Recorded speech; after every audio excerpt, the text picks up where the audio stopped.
कया चक्षुर्मिलितं येन तस्मै श्रीगुरवे नमः।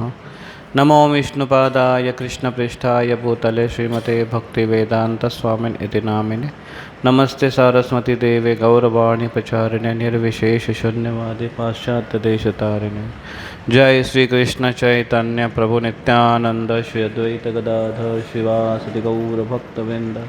हरे कृष्ण कृष्ण कृष्ण हरे हरे, हरे राम राम राम हरे हरे। हरे कृष्णा। सगळ्या भक्तांचं स्वागत आहे। मागच्या वेळेस आपण चर्चा केली होती भगवद्गीता अध्याय 2 श्लोक क्रमांक 13 परफेक्ट। आणि त्या श्लोकामध्ये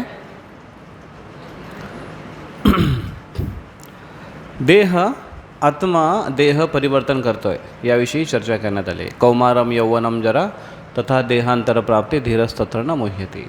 आत्मा शरीर बदलतोय आणि कसा बदलतो? एका शरीरामध्ये असताना पण तो बदलाव दाखवतोय। कसं? कौमारम यौवनम जरा, कुमार अवस्था, यौवन अवस्था, जरा म्हातारपणाची अवस्था, अशा अवस्थेतून तो जातो। आणि शेवटचा बदलाव हा आहे की तो शरीरच बदलतो, दुसऱ्या शरीरामध्ये प्रवेश करतो, आत्मा प्रवेश करतो। आता या श्लोकामध्ये काय संबंध आहे त्याच्यामध्ये बघा।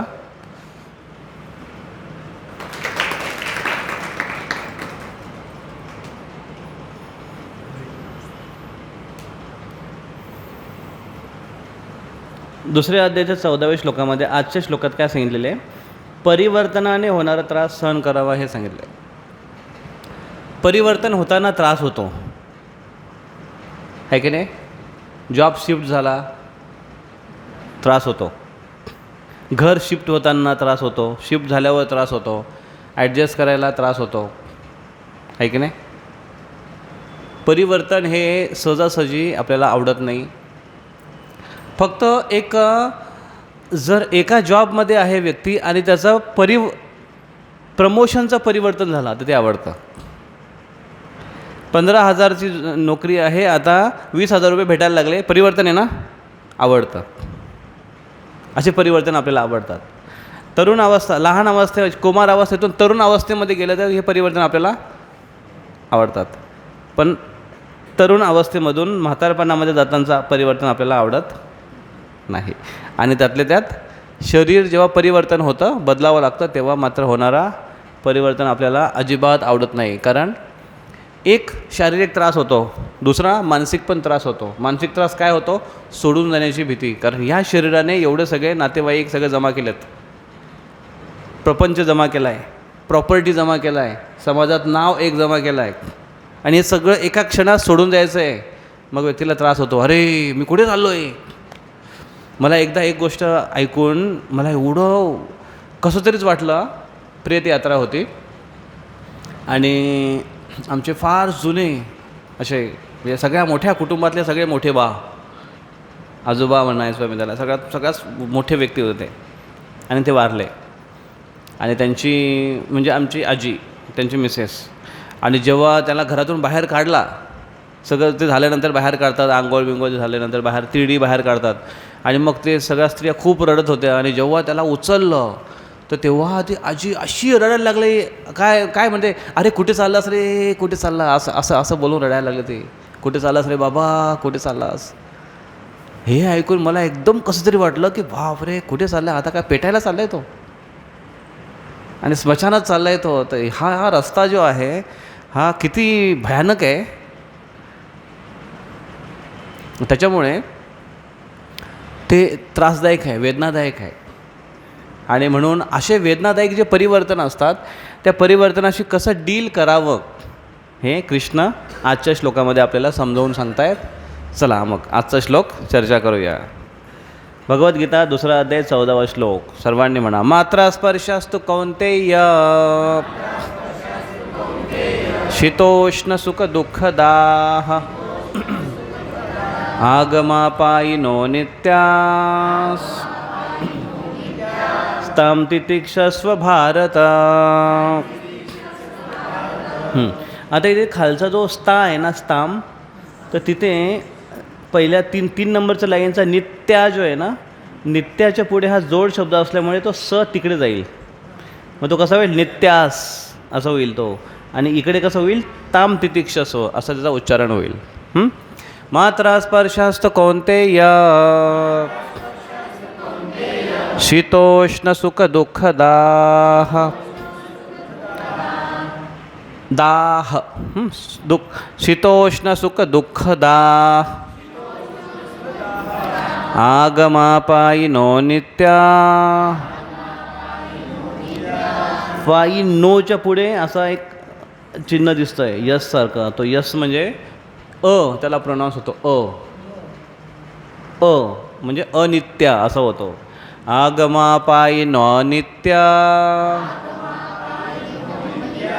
ताम तितिक्षस्व भारता. मात्रा स्पर्शास्तु कौंतेय शीतोष्ण सुख दुःखदाः आगमापायी नो नित्यास ताम तितिक्षस्व भारत. तरीच ताम म्हटली. ओके. मात्रा स्पर्शास्तु कौंतेय शीतोष्ण सुख दुःखदा आगम अपायिनो अनित्या ताम तितिक्षस्व भारत. मग इथे कृष्ण अर्जुनाला दोन प्रकारे शब्दाने संबोधित करतात आणि काहीतरी कार्य करायला सांगतात. दोन नावाने संबोधित करतात. काय? कौंतेय आणि दुसरा भारत. भारत म्हणजे हे भरतवंशीजा, हे भरतवंशी अर्जुन. आणि म्हणतात कौंतेय हे कुंतीपुत्र अर्जुन. आजकाल बघा सगळ्या ठिकाणी फॉर्म भरतात आणि तिथे आईचं नाव मागतात, मदर्स नेम. पूर्वी एवढं नसायचं. आम्ही जेव्हा शाळा शिकलो तुम्हाला पण असेल की आईचं नाव हार्डली कधी कोणी मागितलं असेल एखादा EBC फॉर्म किंवा असं कुठला फॉर्म भरताना. पण आजकाल सर्रासपणे आईचं फॉर्म. का? बरोबरीचं आहे नातं. त्याच्यामुळे फेमिनिझम पण आहे आज आणि आईचं नाव पाहिजे तिथे मुलासोबत. त्याच्यामुळे आईचं आणि वडिलांचं नाव. आणि हे कृष्ण पण कधी भेदभाव करत नाही. तेव्हापासूनच कृष्ण आईचं नाव लावत होते बघा. इवन आज आईच्या नावाने मुलाला कधी हाक मारलं जात नाही. हाक मारतात का? हां, एखाद्याचं आईचं नाव जर काय असेल, आजकालच्या आईचं नाही, जुन्या आईचं नाव सांगा एखादं.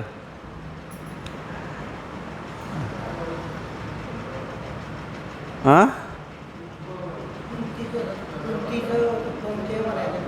भीमाबाई काहीतरी म्हटलं, भीमाबाई. हां, भीमाबाई. तर तुम्ही म्हणा का भीमाबाई पुत्र.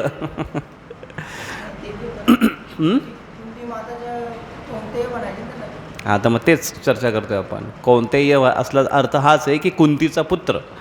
आईच्या नावावरून मुलाचं नाव संबोधित केलं जातं. म्हणजे आईच्या नावाला सुद्धा महत्त्व त्या काळी कृष्ण आणि त्या काळची पण ती प्रथा होती. असं नाही की आताच फक्त फेमिनिझम आहे किंवा आताच फक्त स्त्रियांना पुरुषांच्या बरोबरीचा अधिकार दिला आहे. नाही, पूर्वीपासून आहे. उलट वैदिक संस्कृतीमध्ये स्त्रियांना जास्त महत्त्वाचं स्थान दिलं आहे, जास्त मानाचं स्थान दिलं आहे पुरुषांच्या तुलनेने. तर मग याच्यामध्ये कृष्ण आता दोन नावाने संबोधित करतात, कौंतेय आणि भारत. यांचे पण खूप महत्त्वाचे अर्थ आहेत, ते आपण बघू.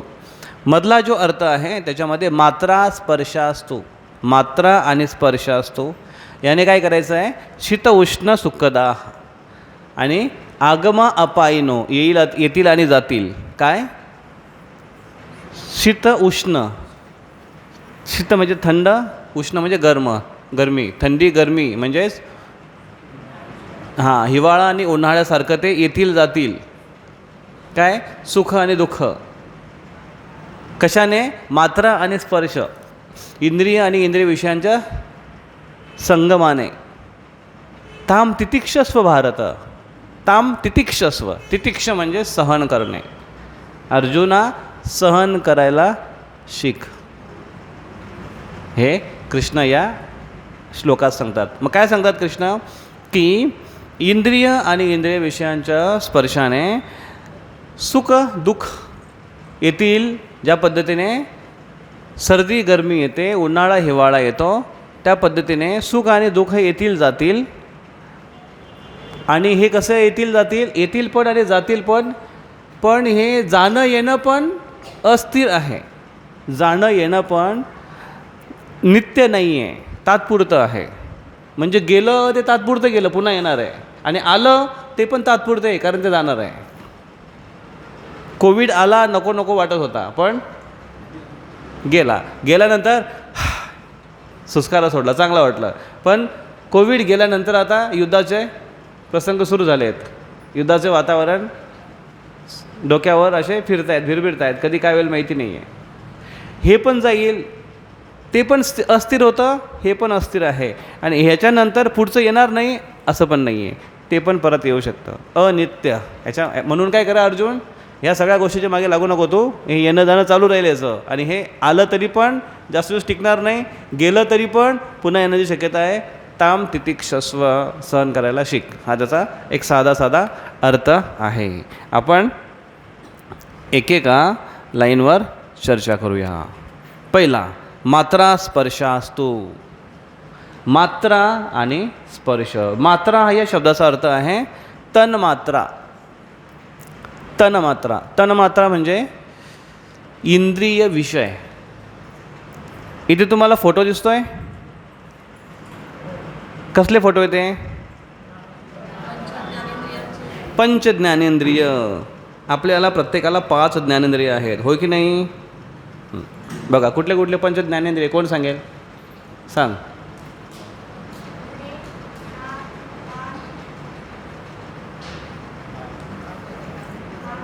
हे काय ते दिसतंय? डोळे, नाक, कान, त्वचा आणि जीभ. बरोबर आहे. 5 आपल्याला ज्ञानेंद्रिय आहे. प्रत्येक ज्ञानेंद्रियाचा एक इंद्रिय विषय आहे. इंद्रिय विषय. इंद्रिय विषय म्हणजे त्या इंद्रियाने त्या गोष्टीचा अवलोकन केलं जातं किंवा भोग केला जातो.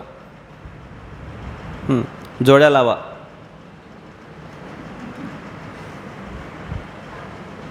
पहिला कुठला आहे? कान. कानाचा इंद्रिय विषय कुठला आहे सांगा?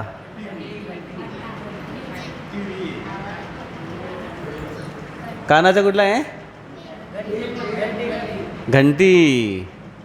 डोळ्याने घंटीचा काहीच उपयोग नाही आहे.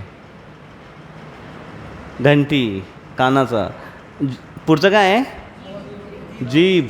जिभाचा कुठला आहे? स्ट्रॉबेरी. ओके. पुढचं काय आहे? नाक. नाकचं काय आहे? हां, स्प्रे दिसतोय बघा तिथे.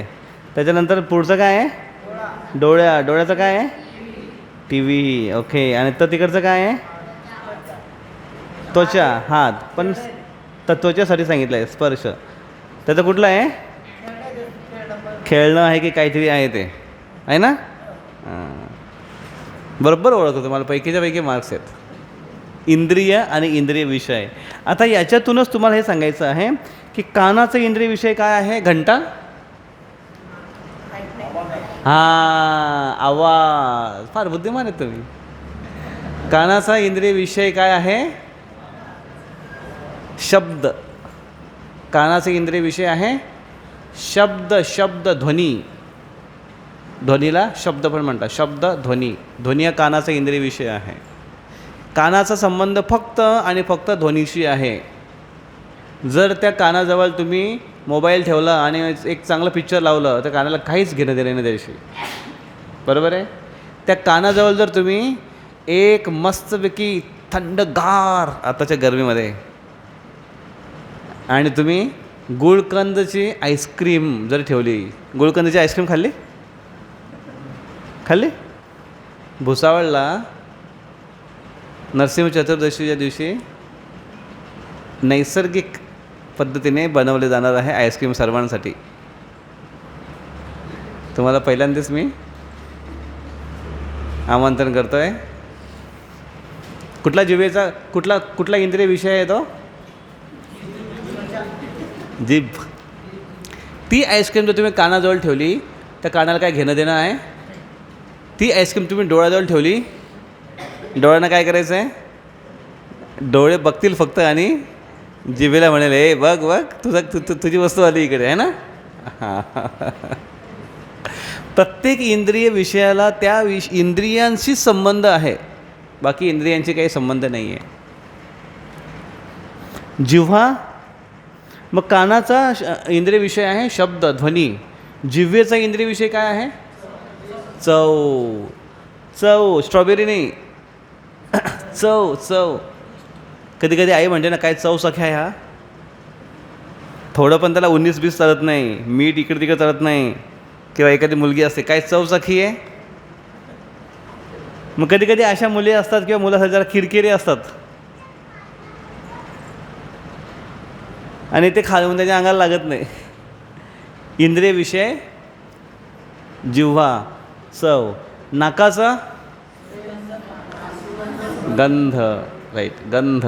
मग तो सु असो किंवा कु असो, गंध नाकाचं आहे. डोळ्यांचा पाहणे ही क्रिया झाली. दृश्य, रूप. डोळ्यांसाठी रूप, डोळ्यांचा विषय काय आहे? रूप. आणि त्वचेचा स्पर्श, त्वचेचा स्पर्श. आता स्पर्श होतो का? पंख्याच्या गरम हवेचा स्पर्श होतो का? 2 मिनटं पंखा बंद करा, बघा कसा स्पर्श होईल गरमीचा, आहे ना. स्पर्श, इंद्रिय आणि इंद्रिय विषयांचा स्पर्श. मग या इंद्रियांना इंद्रिय विषयांचा स्पर्श झाल्यावर दुःख का बरं म्हटलेलं आहे? सुख यायला पाहिजे ना. सुख दुःख असं म्हटलेलं आहे. शीत उष्ण आणि सुख दुःख का म्हटलेले आहे? इंद्रियांसोबत विषयांचा संबंध आला तर सुख व्हायला पाहिजे. दुःख होतो का कधी? आता खिचडी आली तुमच्याजवळ, आता मी जरा अगोदर तर ॲडव्हर्टाईज करतो आहे की आजची जी खिचडी बनलेली आहे आणि ती एवढी सुंदर आणि एवढी जबरदस्त टेस्टी आहे की जर तुम्हाला खरोखर खूप भूक लागली असेल तर तुम्ही त्याचा खूप चांगल्या पद्धतीने एन्जॉय करू शकता. भूक नसेल तर तुम्ही म्हणाल की थोडा अजून मीठ पाहिजे होता, थोडी जास्त पातळ झाली, थोडी अशी. मग कृष्ण गीतेमध्ये म्हणतात, 3ऱ्या अध्यायामध्ये पुढे जाऊन म्हणतील, कृष्ण म्हणतात की जड पदार्थांपेक्षा, जड पदार्थांच्या तुलनेने पेक्षा इंद्रिय ही जास्त श्रेष्ठ आहेत. पदार्थांपेक्षा इंद्रिय श्रेष्ठ आहेत. इंद्रिय विषय हे पदार्थांपासून बनलेले आहेत. स्ट्रॉबेरी, टी व्ही, घंटा हे सगळे पदार्थ आहेत, भौतिक पदार्थ आहेत. जिवंत जरी झाडाचं फळ जर असेल तरी तो एक पदार्थ आहे. पिकल्यानंतर ते त्याचे जे अंग आहेत, त्याचे जे त्याचे विविध घटक आहेत ते नंतर वेगळ्या वेगळ्या घटकामध्ये मिक्स होतील, पदार्थ येतो. पदार्थांना एन्जॉय करतो इंद्रिय, म्हणून इंद्रिय पदार्थांपेक्षा श्रेष्ठ आहे. पदार्थांच्या तुलनेने इंद्रिय श्रेष्ठ आहेत. आणि इंद्रियांपेक्षा श्रेष्ठ मन आहे, जो सगळ्या इंद्रियांना नियंत्रित करतो. इंद्रियाचा राजा मन आहे. मन जर नसेल आणि इंद्रियांना कितीतरी आवडता पदार्थ असेल तरी त्याचा उपयोग होणार नाही. पार्टीला बसलेत, आईस्क्रीम पार्टी आहे, मुलं बसलेत आणि एका मुलाचा वाढदिवस आहे, सगळे साजरी करतायत आणि केक असा डबल बिल्डिंगवाला केक आणलेला त्यांनी असं, आणि त्याच्यावर मस्तपैकी आयसिंग आहे आणि केक कापलेला आहे आणि आता खायचं आहे. आणि सगळे बसले आणि आईस्क्रीम घेतली, इकडे केक घेतला, इकडे अजून बाकीचं काय काय त्याचा खुराक आहे. आणि इतक्यात मेसेज आला, रिझल्ट लागला.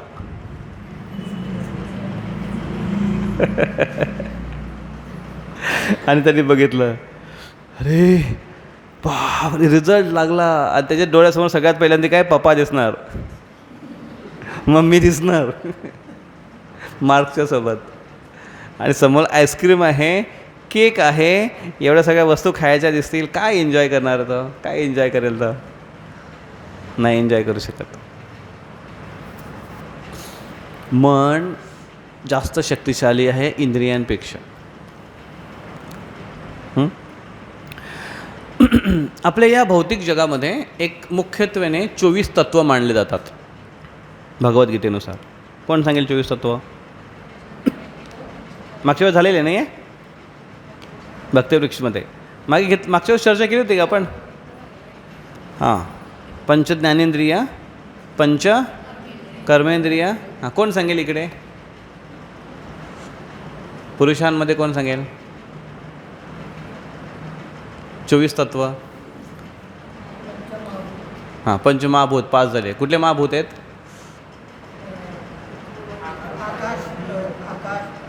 हां ठीक आहे, पंचमहाभूत 5 झाले. अजून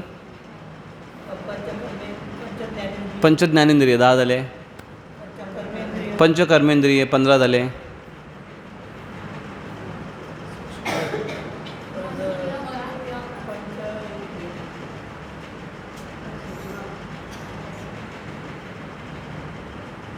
हेच झाले ना पंच इंद्रिय विषय. इंद्रिय आणि इंद्रिय विषय त्यालाच म्हणतात तन्मात्रा. मात्रा किंवा तन्मात्रा. किती झाले? 20. आता 3 राहिले. कुठले? 4 राहिले. कुठले कुठले सांगा? हां,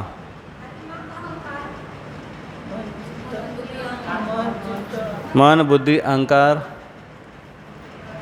आणि महत्तत्व सूक्ष्म. हे 24 तत्व आहेत या भौतिक जगामध्ये. तर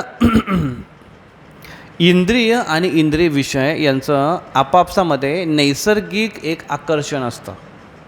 आणि हे आकर्षण निर्माण करण्याचं कारण काय आहे? इंद्रियांशी इंद्रिय विषयांप्रती प्रीती आहे, नैसर्गिक ती प्रीती आहे. आणि त्याचं कारण आहे की एक तर समजा मी त्या दिवशी असंच काहीतरी खात होतो आणि खाताना त्या जिव्हेचा फार विचार करत होतो. ते पदार्थ तोंडामध्ये आहे, पण जिव्हा त्याला जेव्हा स्पर्श करते तेव्हा त्याला एक त्याची चव समजते आणि मग त्याच्याने एक वेगळा रस तयार होतो. चव समजली की जिव्हा पाझरते पण, आणि मग ग्रंथी पण पाझरतात आणि मग सलैवा लाळ बाहेर निघायला लागते आणि त्याचं मिक्स होतं आतमध्ये आणि त्याच्याने एक वेगळा रस तत्व तयार होतं आणि मग ते आतमध्ये जातं. पण ती जीभ जर नसेल तोंडात, अलगद तुम्ही जर गिळण्याचा प्रयत्न करा, काय मजा नाही येणार तुम्हाला. इंद्रिय विषयांशी प्रति नैसर्गिक आकर्षण आहे आणि त्याच्याने काय खावं काय खाऊ नये याची बुद्धी येते किंवा हे समजतं, भेदभाव समजतं, डिस्क्रिमिनेशन करता येतं. म्हणून हेल्थसाठी किंवा खाल्ल्यानंतर तुष्टी पुष्टी शुद्ध पाय ज्या होणार आहेत या गोष्टी व्हाव्या, यासाठी इंद्रिय आणि इंद्रिय विषय यांच्यामधला संबंध हा आहे, नैसर्गिक त्यांच्यामधला संबंध आहे. पण मोस्टली इंद्रिय हे इंद्रिय विषयांना एन्जॉय करण्याचा प्रयत्न करतात.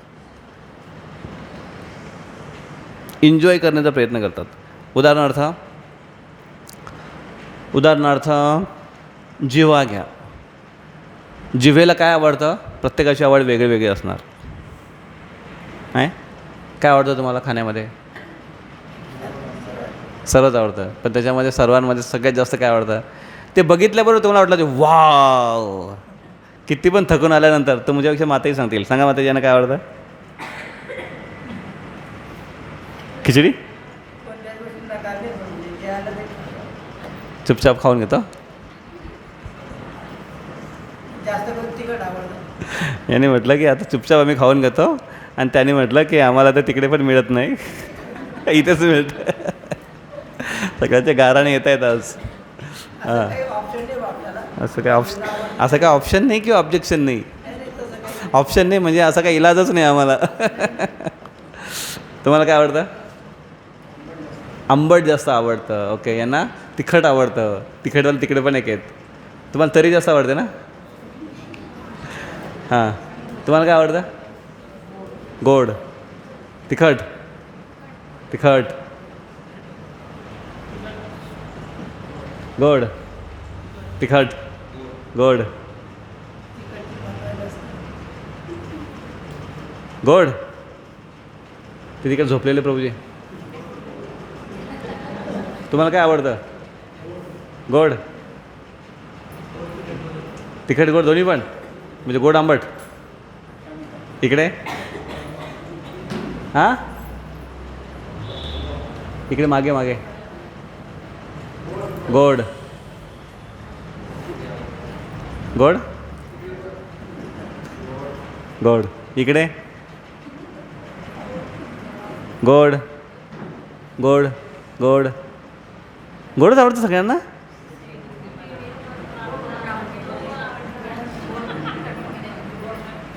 आता त्या गोडमध्ये जरी विचारलं ना तर गोडमध्ये कितीतरी भेद राहील की गोडमध्ये कुठला गोड आवडतो तुम्हाला.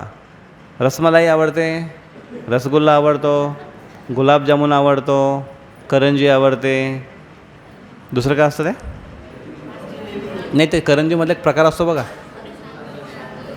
सांजोरी ते आवडते, पुरणपोळी आवडते, मालपुआ आवडतो, बालुशाही आवडते. हां, तुम्ही ओगीच तिखट बोलले, तुम्हाला गोड आवडतं आहे.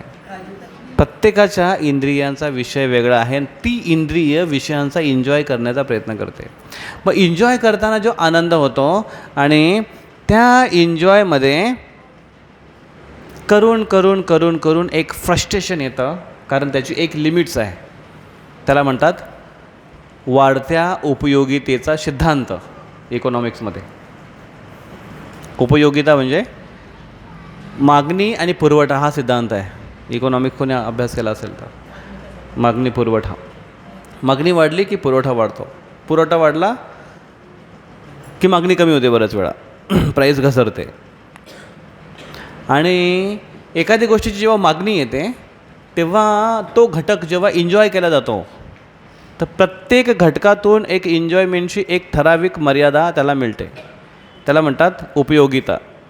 मग एक घटक घेतल्यानंतर एक आपल्याला 50% उपयोगिता मिळेल आणि दुसरा घटक घेतल्यानंतर 40%, तिसरा घटक घेतल्यानंतर 30%, चौथा घटक घेतल्यानंतर 20%. जशी जसं वस्तूचा उपभोग घेतला जातो तशी तशी त्याच्या उपयोगितेची जी तीव्रता आहे किंवा जे परिमाण आहे ते कमी कमी कमी कमी कमी कमी कमी कमी होत जातं. जनरली वाढायला पाहिजे की नाही? पदार्थ तुम्ही जास्त घेताय किंवा जास्त खाताय त्याच्यानंतर त्याची उपयोगिता किंवा त्याची डिमांड ही वाढली पाहिजे, वाढत नाही, कमी कमी होते. समजा तुम्ही जेवायला बसले आणि तुमचा आवडता पदार्थ आहे आणि तुम्ही एक पोळी खाल्ली. एक पोळी खाताना काय तुमचे भाव असतील? एकदम मजेत तुम्ही खाणार. त्याच्यानंतर दुसरी पोळी खाल्ली, तिसरी पोळी खाल्ली, नंतर ढेकर आला, थोडं पाणी पिले. चौथी पोळी खाताना पहिल्या पोळीसारखाच अनुभव येईल का? नाही येणार. आणि मग पाचवी खाल्ली तर मग पोट म्हणतं आता बस कर, आणि मग दुसरा एक ढेकर येतो आणि मग तरी जीवा म्हणते की नाही अजून थोडं. मग जेव्हा 6वी पोळी खाल्ली की मग पोट म्हणतं आता, पोट मग ओरडायला लागतं, ए बस कर रे. अगोदर तो मेसेज पाठवतो फक्त, नंतर म्हणतो ए बस कर, तरी पण हा पठ्ठ्या ऐकत नाही आणि हा 6वी पोळी घेतो. आणि जेव्हा 6वी पोळी खातो तेव्हा पोट ओरडायला लागतं, अरे बस. आणि मग तेव्हा तो कदाचित बोलतो पोट भरलं बाबा. ॲक्च्युली ओव्हरलोड झालेलं असतं ते. पण जेव्हा जो 6वी पोळी खातो त्याची उपयोगिता जी आहे त्याची टक्केवारी जर काढली जाईल तर ही कमी असते, सगळ्यात कमी असते, 2-3% फक्त असते. आणि त्याच्यापेक्षा जेव्हा जास्त खातो माणूस तेव्हा ती उपयोगिता मायनसमध्ये जाते. म्हणजे त्याचा त्रास होऊ लागतो किंवा ते नको नकोसं असतं आणि ते त्रासदायक ठरतं पुढे. त्याला म्हणतात घटत्या उपयोगितेचा सिद्धांत. म्हणजे ती वस्तू त्या इंद्रियांना आनंद देण्याची एक लिमिटेशन आहे, एक मर्यादा आहे, तेवढ्या स्तरापर्यंत देईल आणि त्याचीसुद्धा तीव्रता कमी कमी कमी कमी होत जाईल आणि एक स्तरावर आल्यानंतर ते निगेटिव्हिटीमध्ये चाललं जाईल. त्याची आनंद जो आहे तो निगेटिव्हमध्ये चालला जाईल आणि तो दुःखास कारणीभूत ठरतो. म्हणून म्हणतात सुख दुःख आगमा अपायिनो. मग इंद्रिय हे एन्जॉयमेंटसाठी आहे. वस्तू जी आहे इंद्रियांच्या एन्जॉयमेंटसाठी आहे, बनवलं गेलं आहे. मग ते ठराविक मर्यादेपर्यंतच का? त्याच्यानंतर त्याला एन्जॉय का नाही करू शकत? हा क्वेश्चन. तसं बनवायला पाहिजे होतं, तसं बनवलं गेलं नाही आहे. मग बाय डिफॉल्ट किंवा प्रोडक्ट कंपनी डिफेक्ट आहे? नो, कंपनी डिफेक्ट नाही आहे, पण यूज करण्याची जी पद्धत आहे ती चुकीची आहे, म्हणून हे अनुभव येतात. कशा पद्धतीचे अनुभव? काय यूज करण्याची पद्धत ती काय चुकीची आहे? जेव्हा इंद्रियांना विषयाचा संबंध आल्यानंतर एन्जॉय करण्याची प्रवृत्ती जेव्हा बळावते, तेव्हा पुढे जाऊन तेच इंद्रियांना तोच विषय फ्रस्ट्रेशन देतो, निराशता निर्माण करतो आहे आणि त्याला दुःखात परिवर्तित करतो. मग इंद्रिय कुठलेही पण असो, कानाचे असो, जिव्हेचे असो, स्पर्श करण्याचे स्पर्श इंद्रिय असो किंवा डोळ्यांचे असो, कितीही तुम्ही रील बघायला असं वाटलं की ते मस्त वाटते, बघत राहतं 1 तास 2 तास 3 तास झालं, अरे यार बरं 3 तास गेले, तुम्हाला फ्रस्ट्रेशन येतं, कंटाळा वाटतं, डोळे दुखायला लागतात, मान दुखायला लागते आणि घरून जे ओरडतात ते वेगळं, डाटा संपतो, फ्रस्ट्रेशन आहे. इंद्रिय, विषय आणि फ्रस्ट्रेशन. मग भोग करण्याचा प्रयत्न केला आणि त्याचा परिणाम निराशामध्ये झाला, दुःखामध्ये झाला. मग इंद्रियांचा भोग करण्याने किंवा इंद्रियांच्या संबंधात इंद्रिय विषय आल्याने अशी कुठली वेळ येईल की ज्याने आनंदाम बुद्धी वर्धनम प्रतिपदम पूर्णामृता आस्वादनम, आनंदाचा अंबुधी म्हणजे समुद्र, आणि त्याला भरती येत राहते, आनंद वाढत गेला पाहिजे. घटत्या उपयोगीचा सिद्धांत नाही लागला पाहिजे इंद्रिय भोगामध्ये किंवा इंद्रियाच्या आनंदामध्ये. तो वाढत गेला पाहिजे. किती? स्काय द लिमिट, त्याला काही मर्यादा नाही. तो वाढत गेला पाहिजे. म्हणजे तुम्ही जेव्हा एक आंबा खाता आणि एक आंबा खाल्यानंतर तुम्हाला दुसरा आंबा खाताना त्याचा दुप्पट आनंद पाहिजे, तिसरा आंबा खाताना तिप्पट आनंद पाहिजे, चौथा आंबा खाताना 4 पट आनंद पाहिजे. पण असं होतं काय आता इथे? नाही. तो आनंद तसा असायला पाहिजे, तशी इंद्रिय आपले पाहिजे, तशी इंद्रियाची आपल्याला अपेक्षा आहे. त्यासाठी प्रवृत्ती बदलणं गरजेचं आहे. सध्या इंद्रिय भोग करण्याच्या मागे आहेत, एन्जॉयमेंटच्या मागे आहेत. जेव्हा इंद्रिय ही एन्जॉयमेंट देण्याच्या मागे जेव्हा लागतील, म्हणजेच आनंद देण्यासाठी त्याची सेवा भावना जेव्हा राहील, तेव्हा त्यांना हा अनुभव येईल, क्षणोक्षणी त्याचा आनंद वाढण्याचा त्याला अनुभव येईल. जसं कानाचं आहे ऐकणं. मग काय आपण ऐकत राहतो. काय ऐकतो? परदेशी जाना नाही,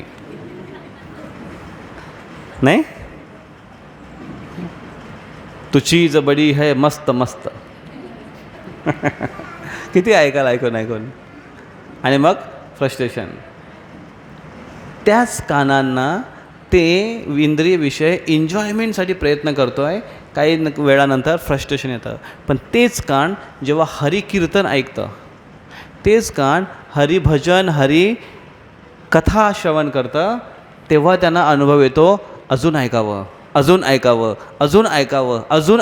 आणि ती तहान वाढतच जाते आणि त्याला लिमिट नसतो. जेवढं ऐकतोय तेवढं प्रत्येक ऐकण्यामध्ये पुढचा जेव्हा आपण श्रवण करतो त्याच्याने आनंद पहिल्यापेक्षा जास्त वाढतो, तिसऱ्याने त्याच्यापेक्षा जास्त वाढतो, चौथ्याने त्याच्यापेक्षा जास्त वाढतो. आणि असं जेव्हा आपण कीर्तन वगैरे जेव्हा आपण ऐकतोय एकाग्रतेने, कानात जेव्हा तुम्ही इयरप्लग टाका आणि असं झुमझुम असं जोरात मृदंगचा आवाज आला पाहिजे आणि तुम्ही एकाग्रतेने असं ऐका, तुमचा मूड पूर्ण एकदम फ्रेश होऊन जाईल. म्हणतो वाव, ऐकल्यानंतर एकदम आनंदी होऊन जाईल. करून बघा, खूप छान कीर्तन आहेत इस्कॉनचे, ऐकून बघा. आनंदांबुधी वर्धनम.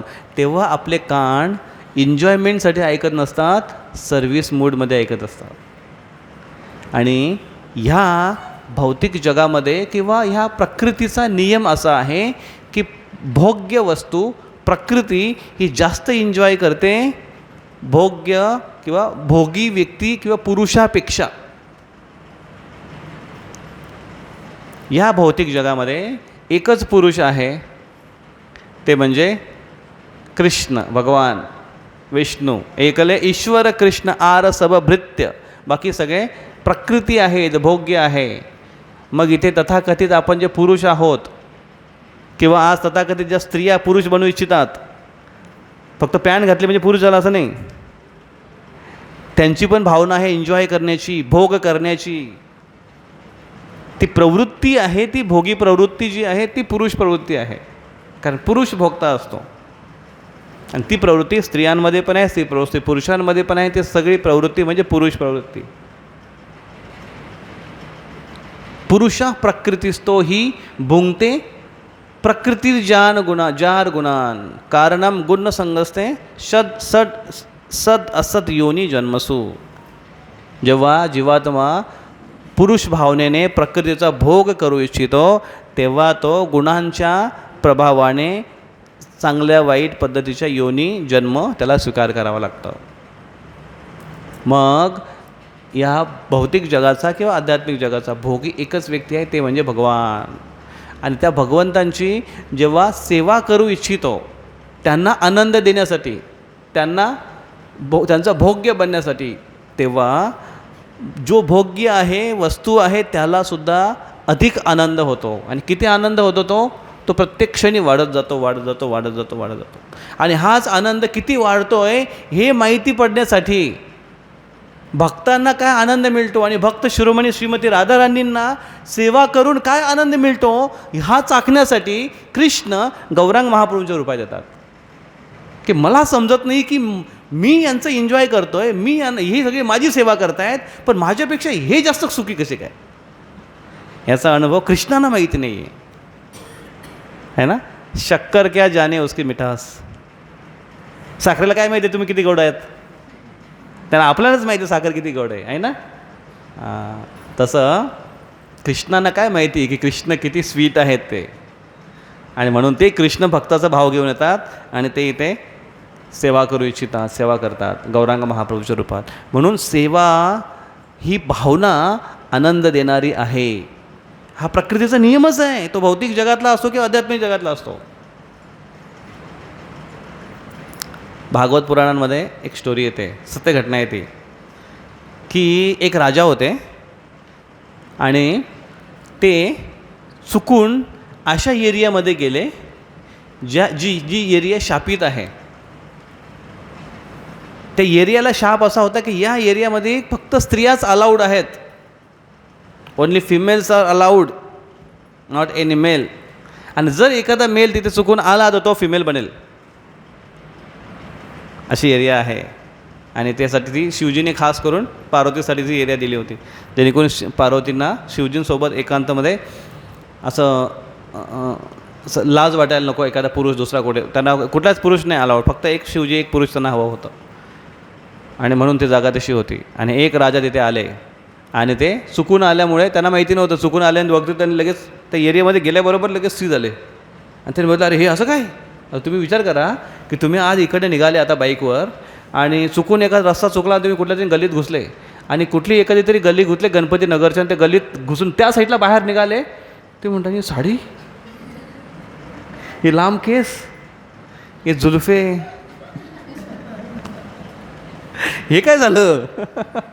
किती काय तुम्ही मला कल्चरल शॉक म्हणाल तुम्ही की काय अचानक एवढं चेंज झाल्यावर किती भयंकर फजिती होईल ना. आणि आता प्रश्न हा आहे की घरी जायचं कसं काय. बायको म्हणेल का हो म्हणेल की काय म्हणेल ती. अशीच अवस्था झाली त्यांची. आणि ते आता घरी राज्यात जाणार कसं काय.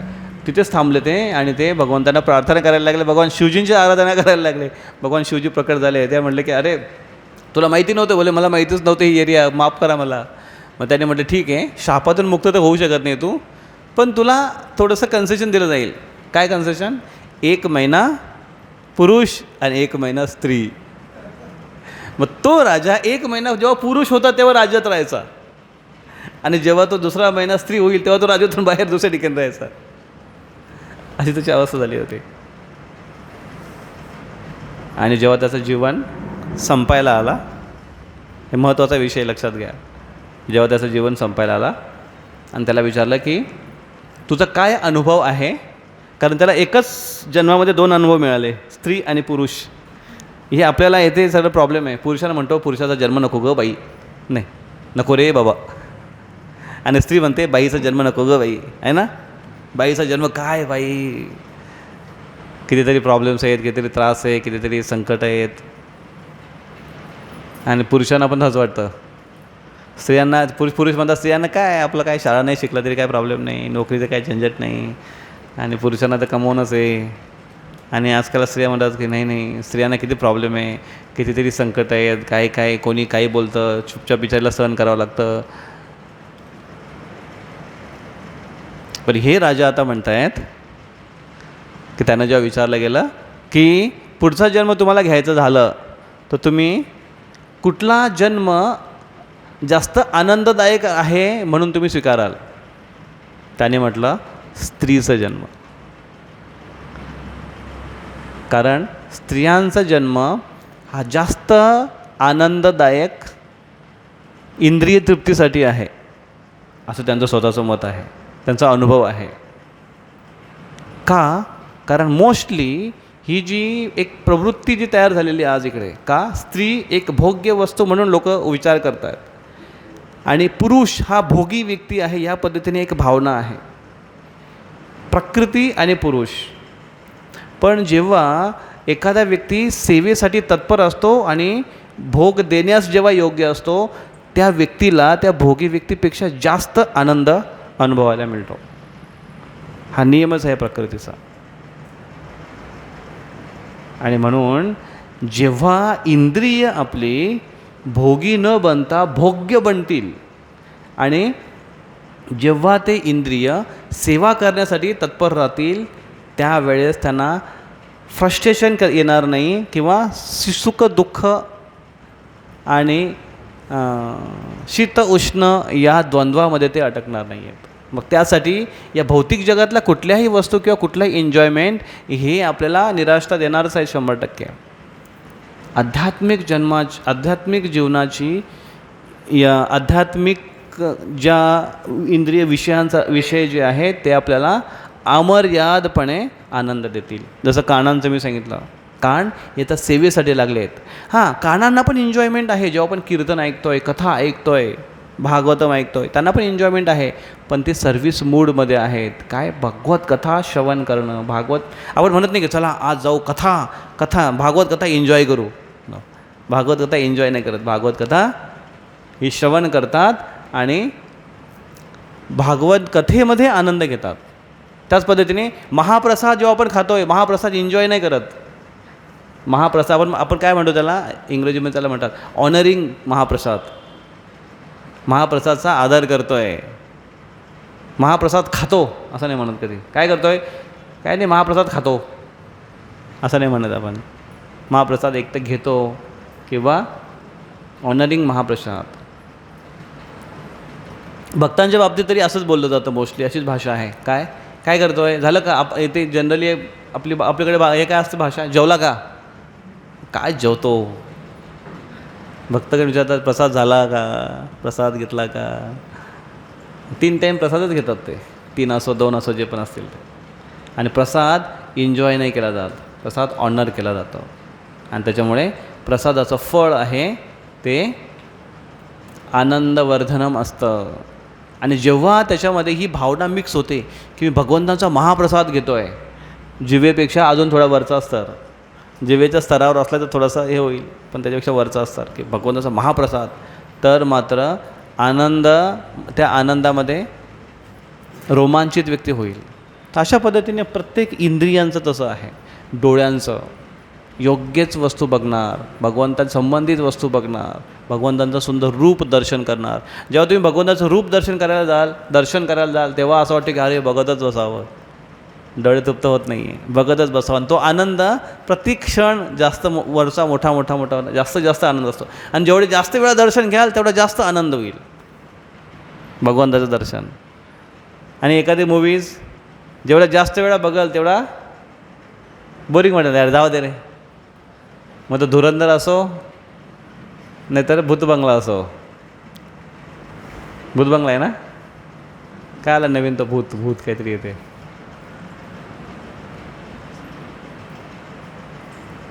दुःखाचं कारणीभूत असे. मग खरा इंद्रिय विषय हा आनंदवर्धन आहे जेव्हा तो भगवंताशी संबंधित होतो, आध्यात्मिक संबंधित होतो. पण सध्याची अवस्था जी आहे ती डिझीज कंडिशन आहे, ही रोगी कंडिशन आहे सध्याची आपली सगळ्यांची. इंद्रिय रोगग्रस्त आहेत आणि म्हणून त्यांना भौतिक गोष्टीमध्ये आनंद मिळवायचा आहे आणि त्यात ते सुख शोधतात. म्हणून इंद्रियांना इंद्रिय विषयाची लत लागलेली आहे, गोडी लागलेली आहे आणि त्याच्यामध्ये ते आनंद शोधत आहेत आणि म्हणून दुःख येण्याची संभावना आहे. म्हणून कृष्ण म्हणतात वास्तविक त्याच्यात आनंद आहे जेव्हा तुम्ही अध्यात्माशी कनेक्ट कराल.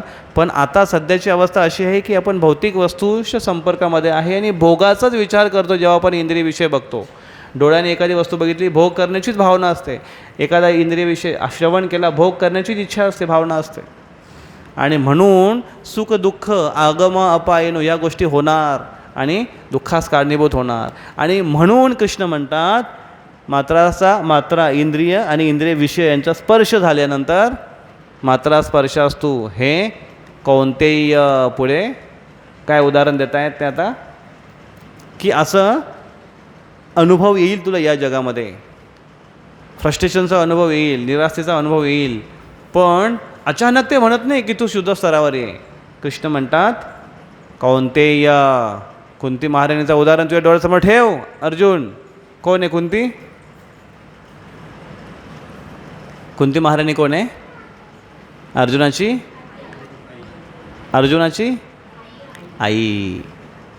आई आहे. तुझ्या आईचं उदाहरण डोळ्यासमोर ठेव अर्जुन. कोण आहे कुंती? काय तिच्या जीवनामध्ये आलं आहे असं की जिने सहन केलं? तिच्या जीवनामध्ये बरेच प्रसंग असे आले की तिने सहन केले आहेत. विषान महाग्ने पुरुषा ददर्शनात असत्सभाया वनवास कृष्णतः मृधे अनेक महारथास्रतो द्रौण्यश्रतश्चास्म हरेभिरक्षिताः.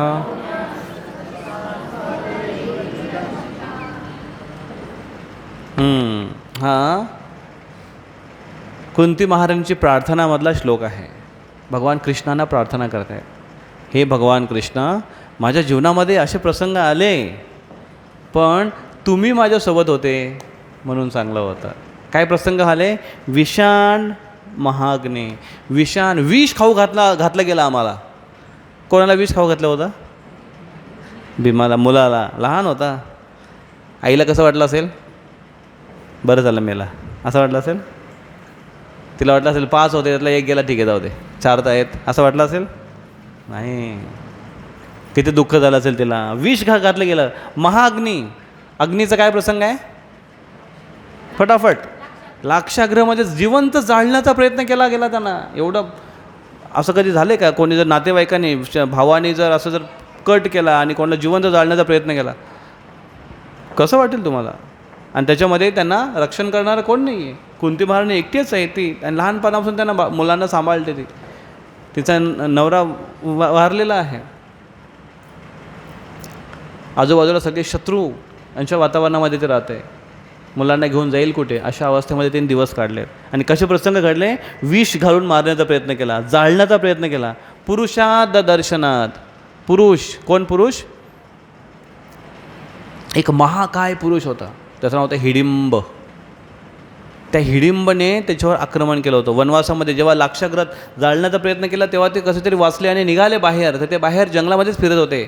बरेच दिवस ते जंगलामध्येच राहिले, इकडे राज्यामध्ये आले नाही. का? कारण पुन्हा हे लोक काहीतरी मारण्याचा कट करतील म्हणून ते म्हटले बाहेरच राहू आम्ही. आणि ते बाहेर राहिले. त्यावेळेस जंगलामध्ये जेव्हा चालत असताना रात्री एक राक्षस होता. त्या राक्षसला चाहूल लागली. नाही, तो आणि त्याची बहीण ते दोघेजण राहायचे. आणि त्याने त्याच्या बहिणीला सांगितलं हिडिंबने मला माणसांचा वास येतोय, माणसाचा वास येतोय, आज फिस्ट आहे, आज चांगला उत्सव आहे, माणसांचा वास येतो, जाऊन बघ कुठेतरी माणसं असतील, त्यांना पकडून घेऊन ये, मी त्यांना आता खाऊन टाकेन. आणि ती बघायला गेली. पण ती जेव्हा बघायला गेली, ती भीमसेनकडे बघून एवढी आकर्षित झाली, भीमसेनचे डोळे छोले बघून. भीमसेन एकदम हट्टागट्टा तगडा, ते बघून एवढी आकर्षित झाली, ते म्हणले वाव, की असा मुंडा पाहिजे, असं तिने विचार केला. आणि ती त्याच्याकडे बघतच राहिली. आणि हा इकडे वाट बघतो आणि भुकेने कासावी झाला, हा बाहेर आला इकडे शोधायला. हिडिंबा, तिचं नाव होतं हिडिंबा, हिडिंबा, आणि याचं नाव होतं हिडिंब. आणि हा विचार करायला लागला की, आणि येऊन हा बघतोय की तुला मी कशासाठी पाठवलं होतं आणि तू काय करतेस. ठीक आहे, तू काय करत नाही, आता मी स्वतःच त्यांना पकडून खाईन. आणि जेव्हा तो यांना खायला गेला तेव्हा भीमसेन आणि हिडिंब याचं दोघांचं युद्ध झालं, भयानक युद्ध झालं. आणि त्या युद्धामध्ये हिडिंब जेव्हा वार करायचा भीमवर, तेव्हा ही हिडिंबा भीमला वाचवायची. आणि तिने भीमचं रक्षा केली आणि हिडिंबला मारण्यासाठी मदत पण केली. आणि तेव्हा जेव्हा भीमसेनने हिडिंबला ठार केलं राक्षसाला, तेव्हा त्याची बहीण हिडिंबा म्हणते, मी आता अनाथ झाली, आता मला परत सनात करा. कसं लग्न करून. भीम म्हणतो, हे असं काही प्रपोजल नव्हतं, अगोदरची अशी काही कंडिशन नव्हती. ती म्हणते मी असं काही करणार नाही. आणि त्याची आई बाजूलाच होती कुंती महाराणी. आणि कुंती महाराणी सांगितलं की भीमसेन, की तू तिला नकारू शकत नाही आणि तिला जो स्वीकार कर. आणि तिने सांगितलं की जोपर्यंत मला एक पुत्र होत नाही तोपर्यंत मला तुम्ही आश्रय द्या. त्याच्यानंतर जेव्हा मी एक पुत्रवती होईन तेव्हा मी माझ्या मुलाला घेऊन निघून जाईन, तोच माझा सांभाळ करेल पुढे. अशा पद्धतीने त्यांची अट होते. आणि मग त्याचा विवाह तिथे जंगलामध्येच लावून दिला, भीमसेनचा आणि हिडिंबाचं. तर अशा पद्धतीने ते हिडिंब राक्षसाचं आक्रमण, त्या परिस्थितीतून त्यांना जावं लागलं. आणि असे एकेका राक्षस नाही, असे कितीतरी राक्षस भेटायचे त्यांना जंगलामध्ये. ददर्शन असत सभाया. असत सभा काय आहे, कोण सांगेल. असत सभा, हां, द्रौपदीचं वस्त्रहरण झालं ज्या सभेमध्ये. ती सभा नव्हती. कशी होती ती.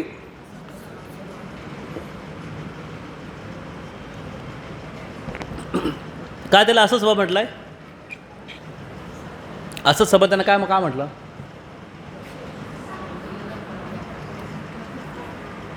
असत सभा. असत म्हणजे चांगली नाही ती सभा, वाईट लोकांची सभा, असभ्य लोकांची सभा आहे ती. का असं म्हटलंय. अशोभनीय होती म्हणजे काय. हां,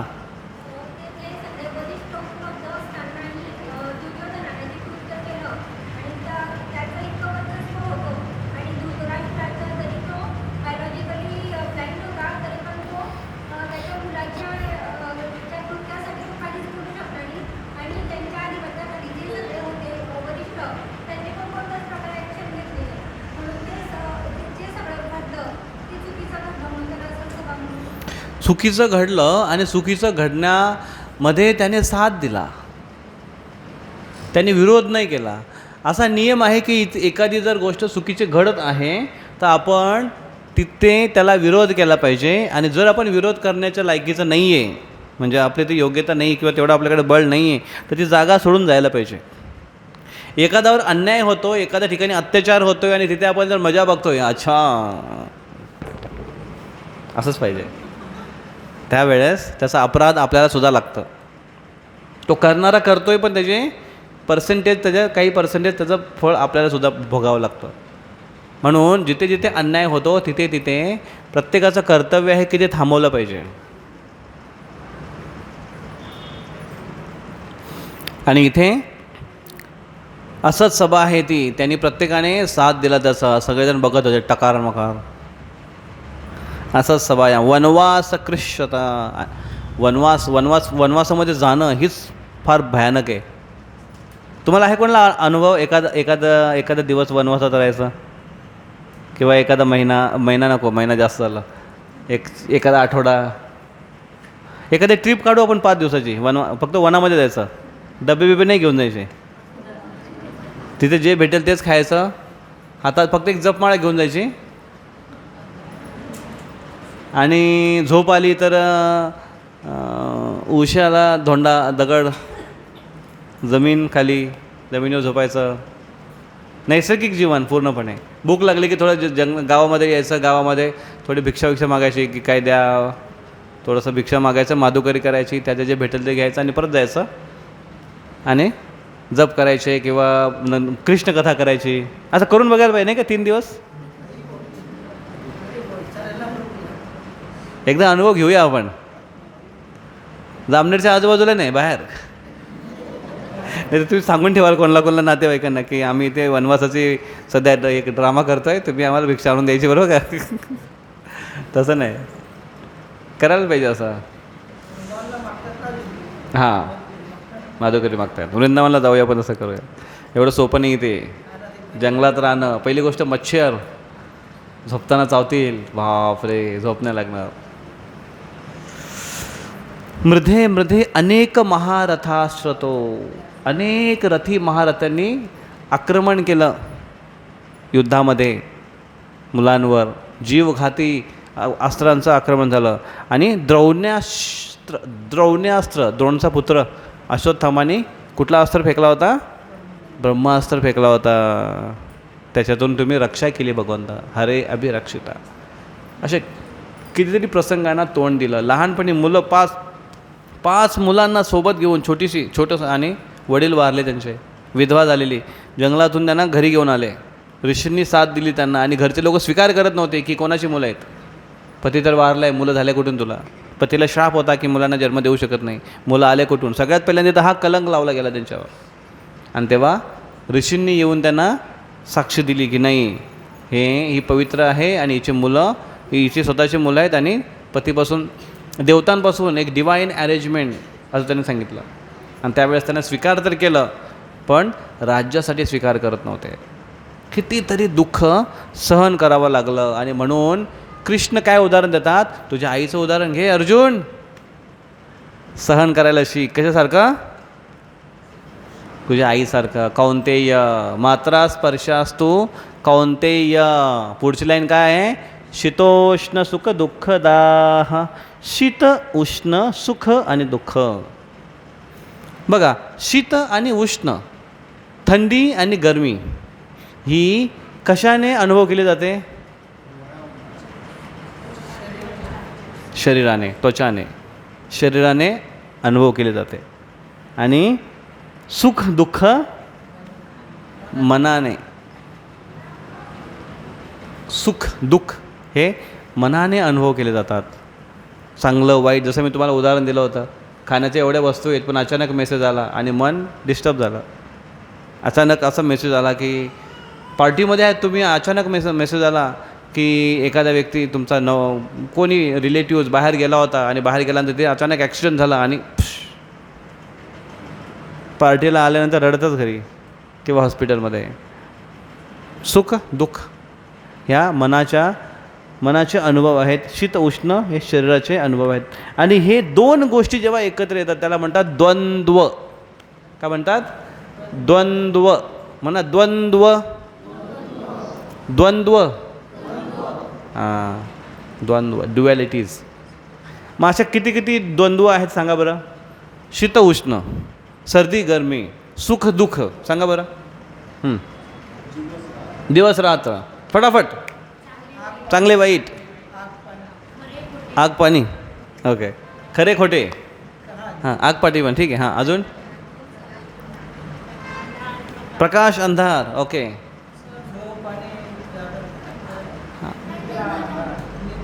झोप आणि प्रवचन, निद्रा, झोप आणि जागरे, ओके. अजून हां, पटापट. चढ आणि उतार, ओके. आई वडील द्वंद्व आहे. हां, पुढे थंड गरम. हां, दिवसाचं झालं. चांगला वाईट, स्त्री पुरुष द्वंद्व. मग स्त्री पुरुष द्वंद्व आहे तर मग आई वडील पण द्वंद्व. ओके. द्वंद्व म्हणजे दोघांच्या विरुद्ध टोक आहेत द्वंद्वमध्ये. विरुद्ध टोक, मित्र शत्रू, विरुद्ध टोक, योग्य अयोग्य, विरुद्ध टोक, त्याला म्हणतात द्वंद्व. आणि भौतिक जगत द्वंद्वाने बनलेलं आहे.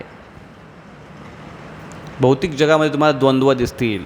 मित्र आहेत, शत्रू पण दिसतील. शत्रू आहेत, मित्र पण दिसतील. आणि म्हणून इथे भौतिक जगत अशा पद्धतीनं आहे. भौतिक जगत असं द्वंद्वाने बनलेलं आहे. आणि असे सहन करणारे भरपूर प्रसंग जीवनामध्ये येणार अर्जुन.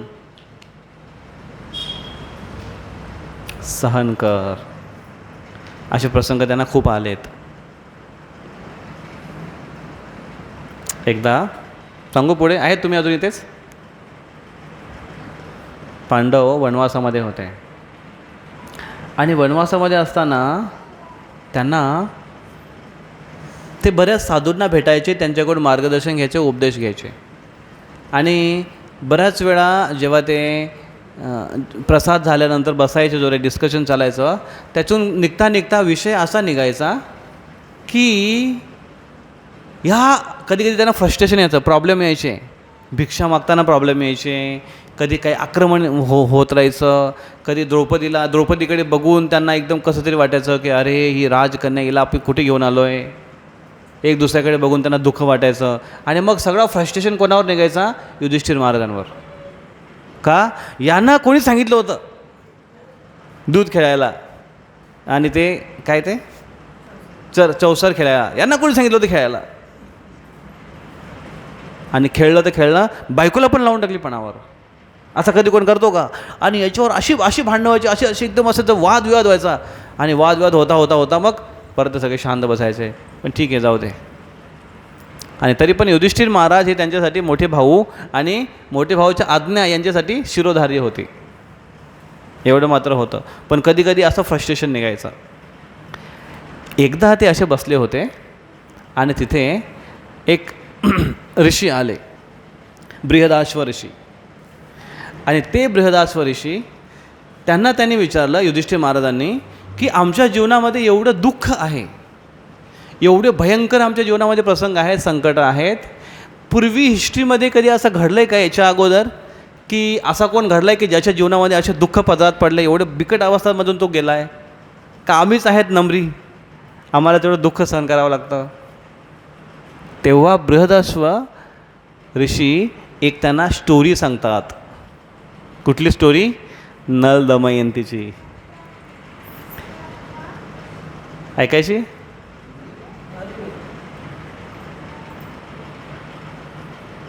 ही महाभारतातली पहिली लव्ह स्टोरी आहे, किंवा आतापर्यंत घडलेल्या ज्या पण लव्ह स्टोरी असतील त्याच्यापैकी हृदय द्रवित करणारी, रडायला लावणारी अशी ही लव्ह स्टोरी आहे. आणि ही सत्य घटना आहे.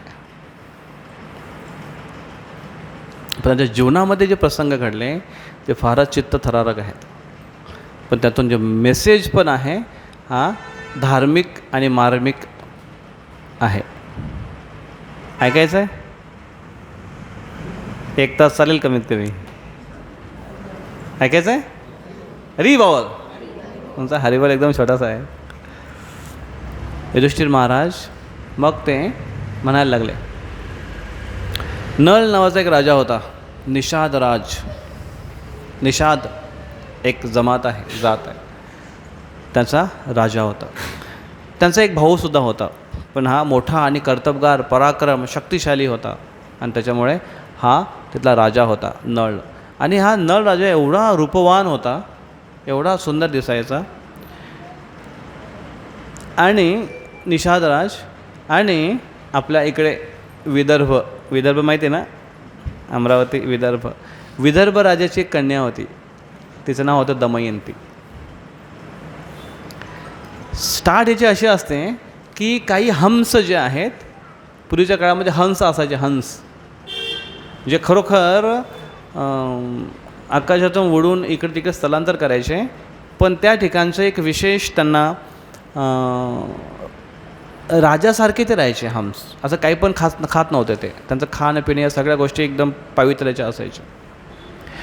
हम्स दिसायला पण फार सुंदर असतात, बदकासारखे नाही आहेत. तर ते हम्स एकदा यांच्या दमयंतीच्या सरोवरावर यायचे, विहार करायचे, पाणी प्यायचे आणि जायचे.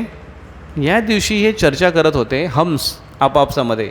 हम्स बोलायला लागले इथे या स्टोरीतले हम्स बोलतात. आणि ते काय चर्चा करत होते की निषाद राज नळ राजा हा एवढा कर्तबगार आहे, एवढा शूरवीर आहे, एवढा दानी राजा आहे आणि तेवढाच हँडसम राजा आहे, सुंदर राजा आहे. आजपर्यंत आम्ही असा राजा कधी बघितला नाही. आणि ही चर्चा दमयंतीच्या समोर होते. आणि दमयंती ते ऐकते की अच्छा, नळ राजा कोण असा नळ राजा आहे. आणि ते नळ राजा त्यांचं कर्तबगारीबद्दल ते वर्णन करायला लागले. त्याची एक विशेषता अशी आहे त्या नळ राजाची, ते हम्स सांगतायत की त्यांना घोड्यांची पारख करण्यामध्ये ते एक्सपर्ट आहेत, कुशल आहेत. त्यांनी निवड केलेला घोडा आणि त्यांनी चालवलेला रथ, अशा निवडलेल्या घोड्यांनी चालवलेला रथ, त्याला आतापर्यंत कोणी व्यक्ती हारू नाही शकला. नळ राजाचा रथ हा पृथ्वीवर नसून तो आकाशमार्गाने चालतो, भरधाव वेगाने. आणि त्याचा रथ जेव्हा चालतो तेव्हा एक भयंकर असा आवाज होतो आकाशामध्ये. असं एक विशिष्ट प्रकारचा एक राजा, त्याचे कर्तबगार, या सगळ्या गोष्टी गुणांचं वर्णन तिथे करत होते ते.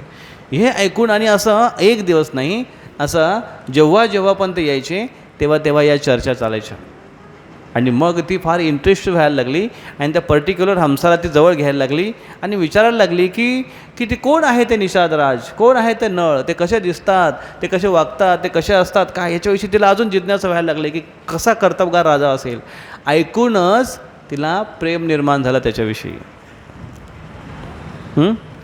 इकडे निषाद राजाकडे जे हम्स आले होते ते चर्चा करत होते की सगळ्या सुकुमार्य, नाजूक आणि अतिशय सुंदर जर कोण असेल आजच्या युगामध्ये तर ती म्हणजे दमयंती. दमयंतीच्या चर्चा ती करायला लागली की कशी सुंदर आहे, कशी रूपवती आहे. आणि तिच्या एक पार्टचं वर्णन करायला लागले की तिचे भुवया अशा बाणासारख्या आहेत, धनुष्यासारख्या आहेत, वक्र आहेत. आणि तिची नजर ही फार तीक्ष्ण नजर आहे. तिचे डोळे जे आहेत ते काळे भोर आणि असे कमळासारखे डोळे आहेत. तिचे नाक असं जास्मिन फ्लावरसारखे तिचे नाक आहेत. आणि तिचे सगळ्या गोष्टीचं ते अशी डिटेली वर्णन करत होते ते की हे बघून तो नळ राजा बघायला लागला की एवढी सुंदर राणी कोण कशी असू शकते. आणि मग त्याने तिच्याशी चर्चा करायला सुरुवात केली की माझा तो मेसेज तिला पोहोचवशील का, कोणती राणी आहे. आणि अशा पद्धतीने दोघांचा कबूतर जा इथे कबूतर जा नाही, ते हम्स जा झालं वास्तविक. आणि ते जाऊन मेसेज त्यांना कन्वे करायचे. आणि अशा पद्धतीने फक्त ऐकूनच ते एकमेकाच्या प्रेमामध्ये पडले होते. अशी स्टोरी आहे ती. आणि खरोखर त्यांच्या वर्णनानुसार ते सुंदर होते सुद्धा. तेव्हा तो सुंदर कोण आहे, कुठला आहे, तिथपर्यंत पोहोचणार कसं, अप्रोच कसं करणार, आणि आपली मुलगी कुठल्या तरी एका पुरुषाच्या प्रेमामध्ये आहे का वगैरे वगैरे जी चर्चा होती घरामध्ये. आणि वडिलांनी त्यासाठी निर्णय घेतला की हिचं आपण स्वयंवर करू.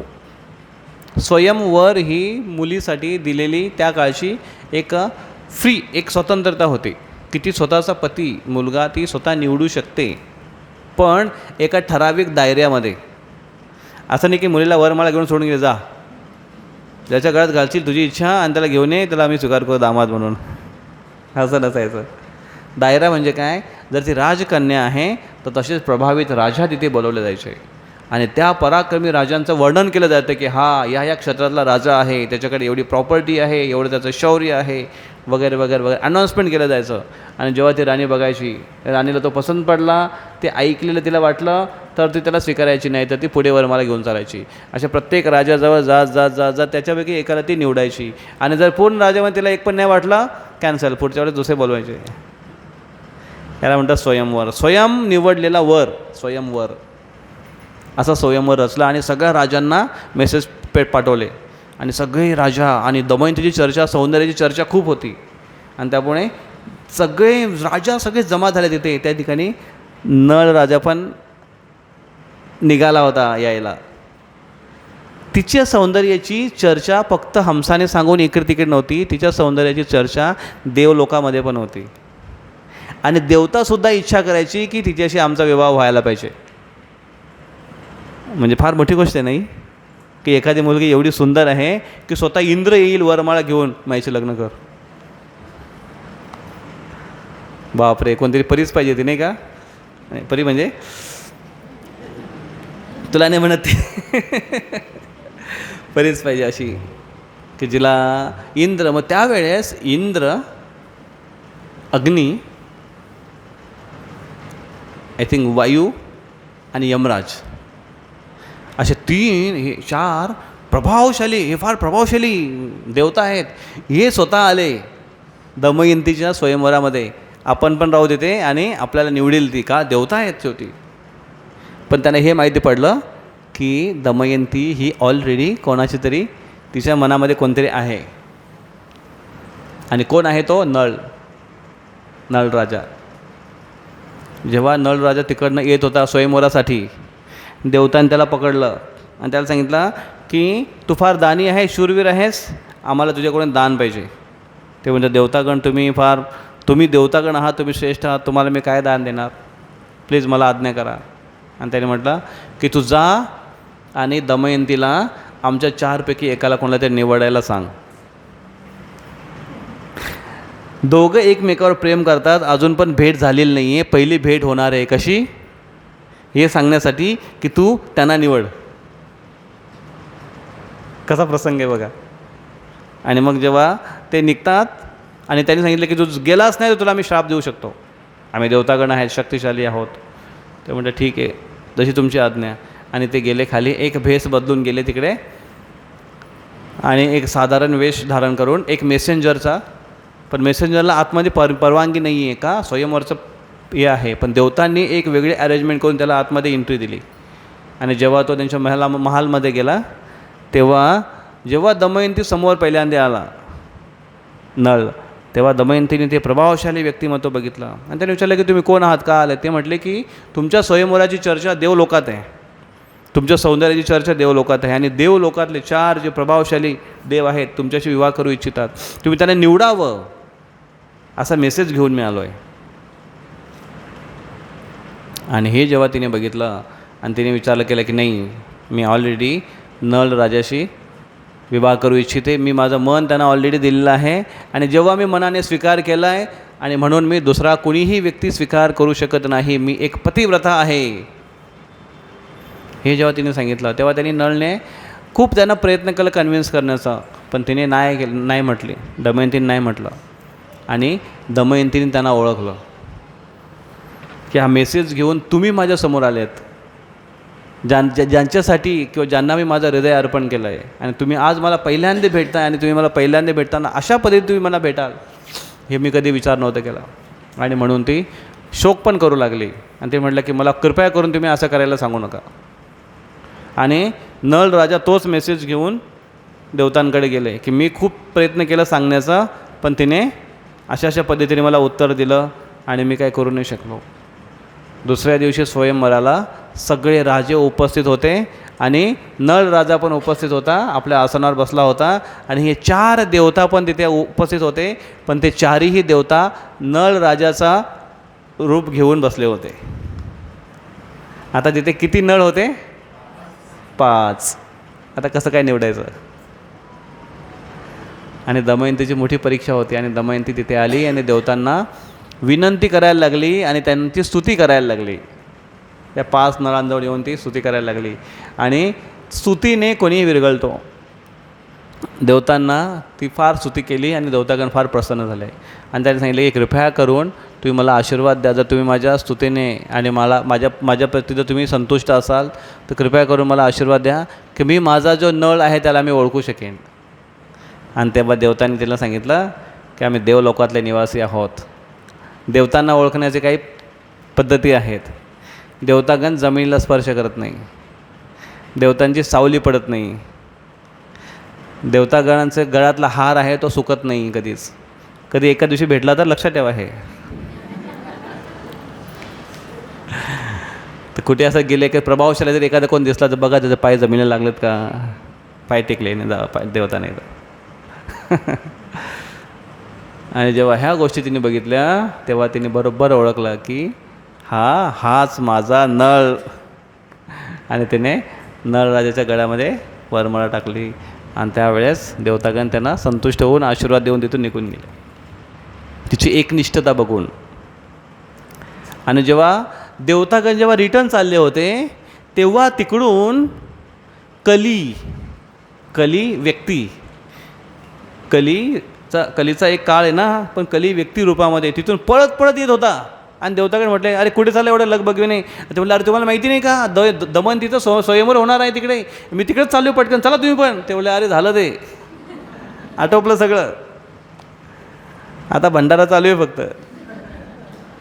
आणि ते म्हणलं कसं काय. मग त्यांनी सगळी स्टोरी सांगितली की ते ऑलरेडी नळवर प्रेम करते आणि नळ आणि दमनचा विवाह ऑलरेडी होऊन गेला आहे, तुम्ही झालेलं सगळं विवाह त्यांचा.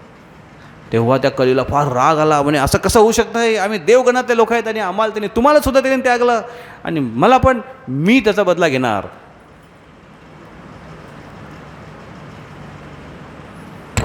म्हणजे कोणाला रिजेक्ट केलं आणि राग कोणाला आला, काहीतरी अशी म्हणे बघा एक. म्हणजे आपलं काय घेणं देणं नाही आहे आणि बिनाकामाने नुसता हा उचलापट करतो आहे इथे आपल्या आत. किंवा त्याला म्हणता येईल की बेगाने शादी में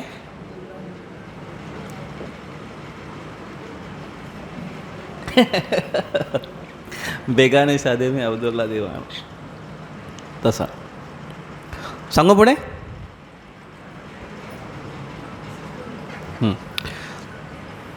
कली आला आणि कलीने बघितला, कलीने म्हटलं की मी याचा बदला घेतल्याशिवाय राहणार नाही. दोघांचं विवाह झालं छान पद्धतीने, पाठवणी केली आणि ते विदर्भातून निषाद राज त्यांच्या राज्यामध्ये आले. छान पद्धतीने राज्य चालू होता, खूप छान पद्धतीने राज्य चालू होता. आणि नळ राजा परिपूर्णतेने धर्माचं आचरण, धर्माचं पालन करत होता. आणि कली त्याच्या अवतीभोवती फिरत होता की याला मी कधी आणि कसा डॅमेज करू आणि कसा मी याच्या जीवनामध्ये प्रवेश करू. पहिलं तुम्ही याच्यामध्ये घुसेन आणि मग याची बुद्धी मी खराब करेन. कली कसा घुसतो, प्रवेश करतो. कली जेव्हा हस्तिनापूर राज्याच्या बॉर्डरवर आला होता तेव्हा परीक्षित महाराजांनी त्यांना रोखलं तिथेच आणि त्याला धमकावलं आणि त्याला तिथून परत पाठवलं. तेव्हा कली म्हणतो की मी पण तुमचं प्रजाच आहे, आता माझा काळ येतो आहे कलियुग, तर प्लीज मला तुम्ही अलाव करा, किंवा मी कसं येऊ शकतो, मला एक थोडं तर चान्स द्या. तेव्हा परीक्षित महाराज म्हटले, तू त्याच ठिकाणी राहू शकतोस फक्त जिथे या 4 गोष्टी आहेत: मांसाहार, नशापान, व्यभिचार, जुगार. या 4 गोष्टी जिथे आहेत तिथे तुला स्थान आहे, जा राहा. आणि कली परत हात जोडून उभा राहिला. तो म्हणतो, महाराज तुमच्या राज्यामध्ये 4 गोष्टी अजिबात नाही आहेत, त्याच्यामुळे मला स्थानच नाही आहे, प्लीज अजून काहीतरी कन्सेशन द्या, मी कुठेतरी राहू शकेन. तेव्हा परीक्षित महाराज म्हटले, जिथे एक्सेसिव्ह गोल्ड, सोनं आहे, धन आहे, जिथे अधिक मात्रामध्ये संपत्ती आहे तिथे निवास कर. जिथे जास्त धन संपत्ती तिथे कली लपलेला असतो आणि म्हणून डोकं खराब लवकर होतं जिथे धन जास्त आहे. कली वाट बघत होता की याच्या आतमध्ये प्रवेश कसा करायचा.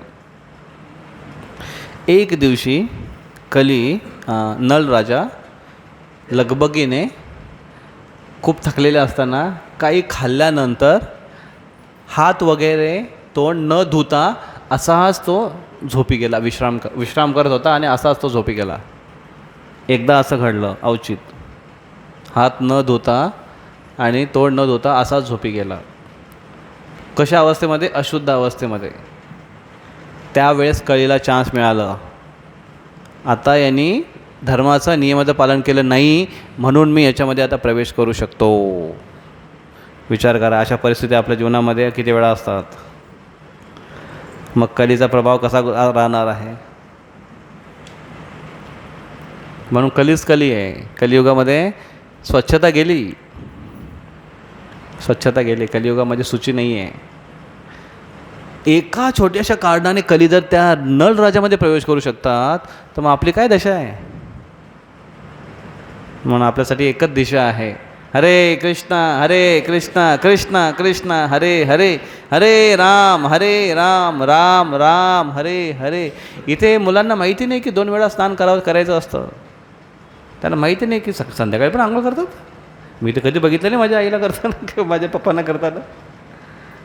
माहीत नाही कधी नियम त्यांना बिचाऱ्यांना. खाल्ल्यानंतर हात धुणं पाय धुणं इथे अजून दुसरी गोष्ट आहे की नाही. आजकाल तर काय काढलं आम्ही, हात धुवायला लागू नये म्हणून काय ते टिश्यू पेपर काढले. टिश्यू पेपर तर काय हात काय अजून काय. हे भगवान, मी तर कधी पण त्या बाथरूममध्ये जायचो, ट्रेनमध्ये असो कुठे असो, मला तोच प्रश्न पडत आहे की ही ते कागद लपेटून का बरं ठेवलेत, याचं काय काम असं येते, याचं काय का. खूप वेळ याच्यावर विचार करायचो. माझी जिज्ञासा फार असायची. अचानक मला एक दिवशी फार त्याचा शोध लागला चर्चा करताना. म्हटलं बाप रे, विचार करा आता कली कुठून कुठून कुठे कुठे घुसेल सांगा तुम्ही. ते दुसरं बघा, हात आता जर खाल्ल्यानंतर हात धुवत नाही, काय करतात, एक सॅनिटायझर किंवा डॉक्टर लोकांकडे काहीतरी लोशनसारखं असतं. मी एका ठिकाणी चाललो होतो, आम्ही दोघेजण चाललो होतो बाहेर, बस पार्टीला आम्ही होतो, माझ्यासोबत एक होते डॉक्टर होते. त्यांनी लगेच खाल्लं, हात धुवायचं, फक्त हात असे केले आणि ते लोशन घेतलं, टाकलं हातावर. म्हटलं काय आलं, झालं हात स्वच्छ झालं. म्हटलं बाप रे, अशी स्वच्छता आहे आज. मग कलीने प्रवेश केला आणि कलीने जेव्हा प्रवेश केला त्याची बुद्धी भ्रष्ट करायला सुरुवात केली आणि बुद्धीचा कंट्रोल घेतला त्या कलीने. आणि कलीने त्या नळ राजाला द्यूत खेळण्यास भाग पाडलं, द्यूत खेळण्यास प्रवृत्त केलं. आणि तेवढ्याच बेतामध्ये त्याने त्याच्या भावाला, कलीचा एक भाऊ होता, स्वयंवर झाला होता, कलीचा एक भाऊ होता, त्याचं नाव होता पुष्कर. त्याला तिकडनं प्रवृत्त केलं की तू नळशी द्यूत खेळ. पण नळ राजा द्यूत चौसर खेळण्यामध्ये एक्सपर्ट पण होता आणि पुष्करला माहिती होतं की मी जिंकू नाही शकत. पण कलीने त्याला विश्वास दिला की मी त्याच्यामध्ये प्रवेश केला आणि मी त्याला हरवेन, म्हणून तू खेळ आणि तू जिंकशील आणि तुला पूर्ण राज्य मिळेल. असं जेव्हा त्याला आमिष दाखवलं तेव्हा पुष्करने त्याला ललकारलं, चेतावणी दिली की मी तुला ललकारतो चौसर खेळण्यासाठी. आणि एखाद्या राजाला जेव्हा एखाद्या व्यक्ती जेव्हा त्याला असं चॅलेंज करतो तेव्हा तो सहन नाही करू शकत. आणि मग त्यांनी पण गेला आणि दोघांनी चौसर खेळायला सुरुवात केली. आणि त्या चौसर खेळण्यामध्ये 1,00,000 सुवर्णमुद्रा, 2,00,000 सुवर्णमुद्रा, असे हजारो सुवर्णमुद्रा करता करता प्रॉपर्टीवर आले. प्रॉपर्टी करता करता राज्याचे महलवर आले. राज्य हरवला, प्रॉपर्टी हरवली, महल हरवला, धनसंपत्ती हरवली, सगळं काय त्याचं लुटलं गेलं आणि जिंकत गेला पुष्कर. आणि जिंकता जिंकता त्याचा स्वतःचा जिरे टोप तो विकला गेला. त्याचा स्वतःचा एक राजसी वस्त्र तो सुद्धा त्यांनी लावला आणि तो सुद्धा तो हारला. पूर्ण कपडे काढून नग्न होण्याची वेळ आली. तेव्हा त्या पुष्करने म्हटलं, अजूनही तू हारला नाहीस, अजून तुला जिंकायला चान्स आहे, एक चान्स घेऊ शकतोस. काय, तुझी बायको डावावर लाव. तेव्हा मात्र नळराजा एकदम खळबळून जागा झाला. तो म्हणतो, माझी अजून अशी काही बुद्धी बिघडली नाही की माझ्या बायकोला लावेन. आणि त्यावेळेस तो बायकोला पणाला लावण्याचं त्यांनी टाळलं आणि तो बाहेर निघाला. ही गोष्ट ते ऋषी युधिष्ठिर महाराजांना सांगतायत. युधिष्ठिर, नळ राजा होता, कलीचा प्रवेश होता, पण त्यांनी बायकोला कधी लावलं नाही डावावर. तुम्ही काय केलं, बायकोला पण लावलं ना डावावर, चुकीचं केलं. नळ राजाने बायकोला डावावर नाही लावलं आणि त्यावेळेस निघाला.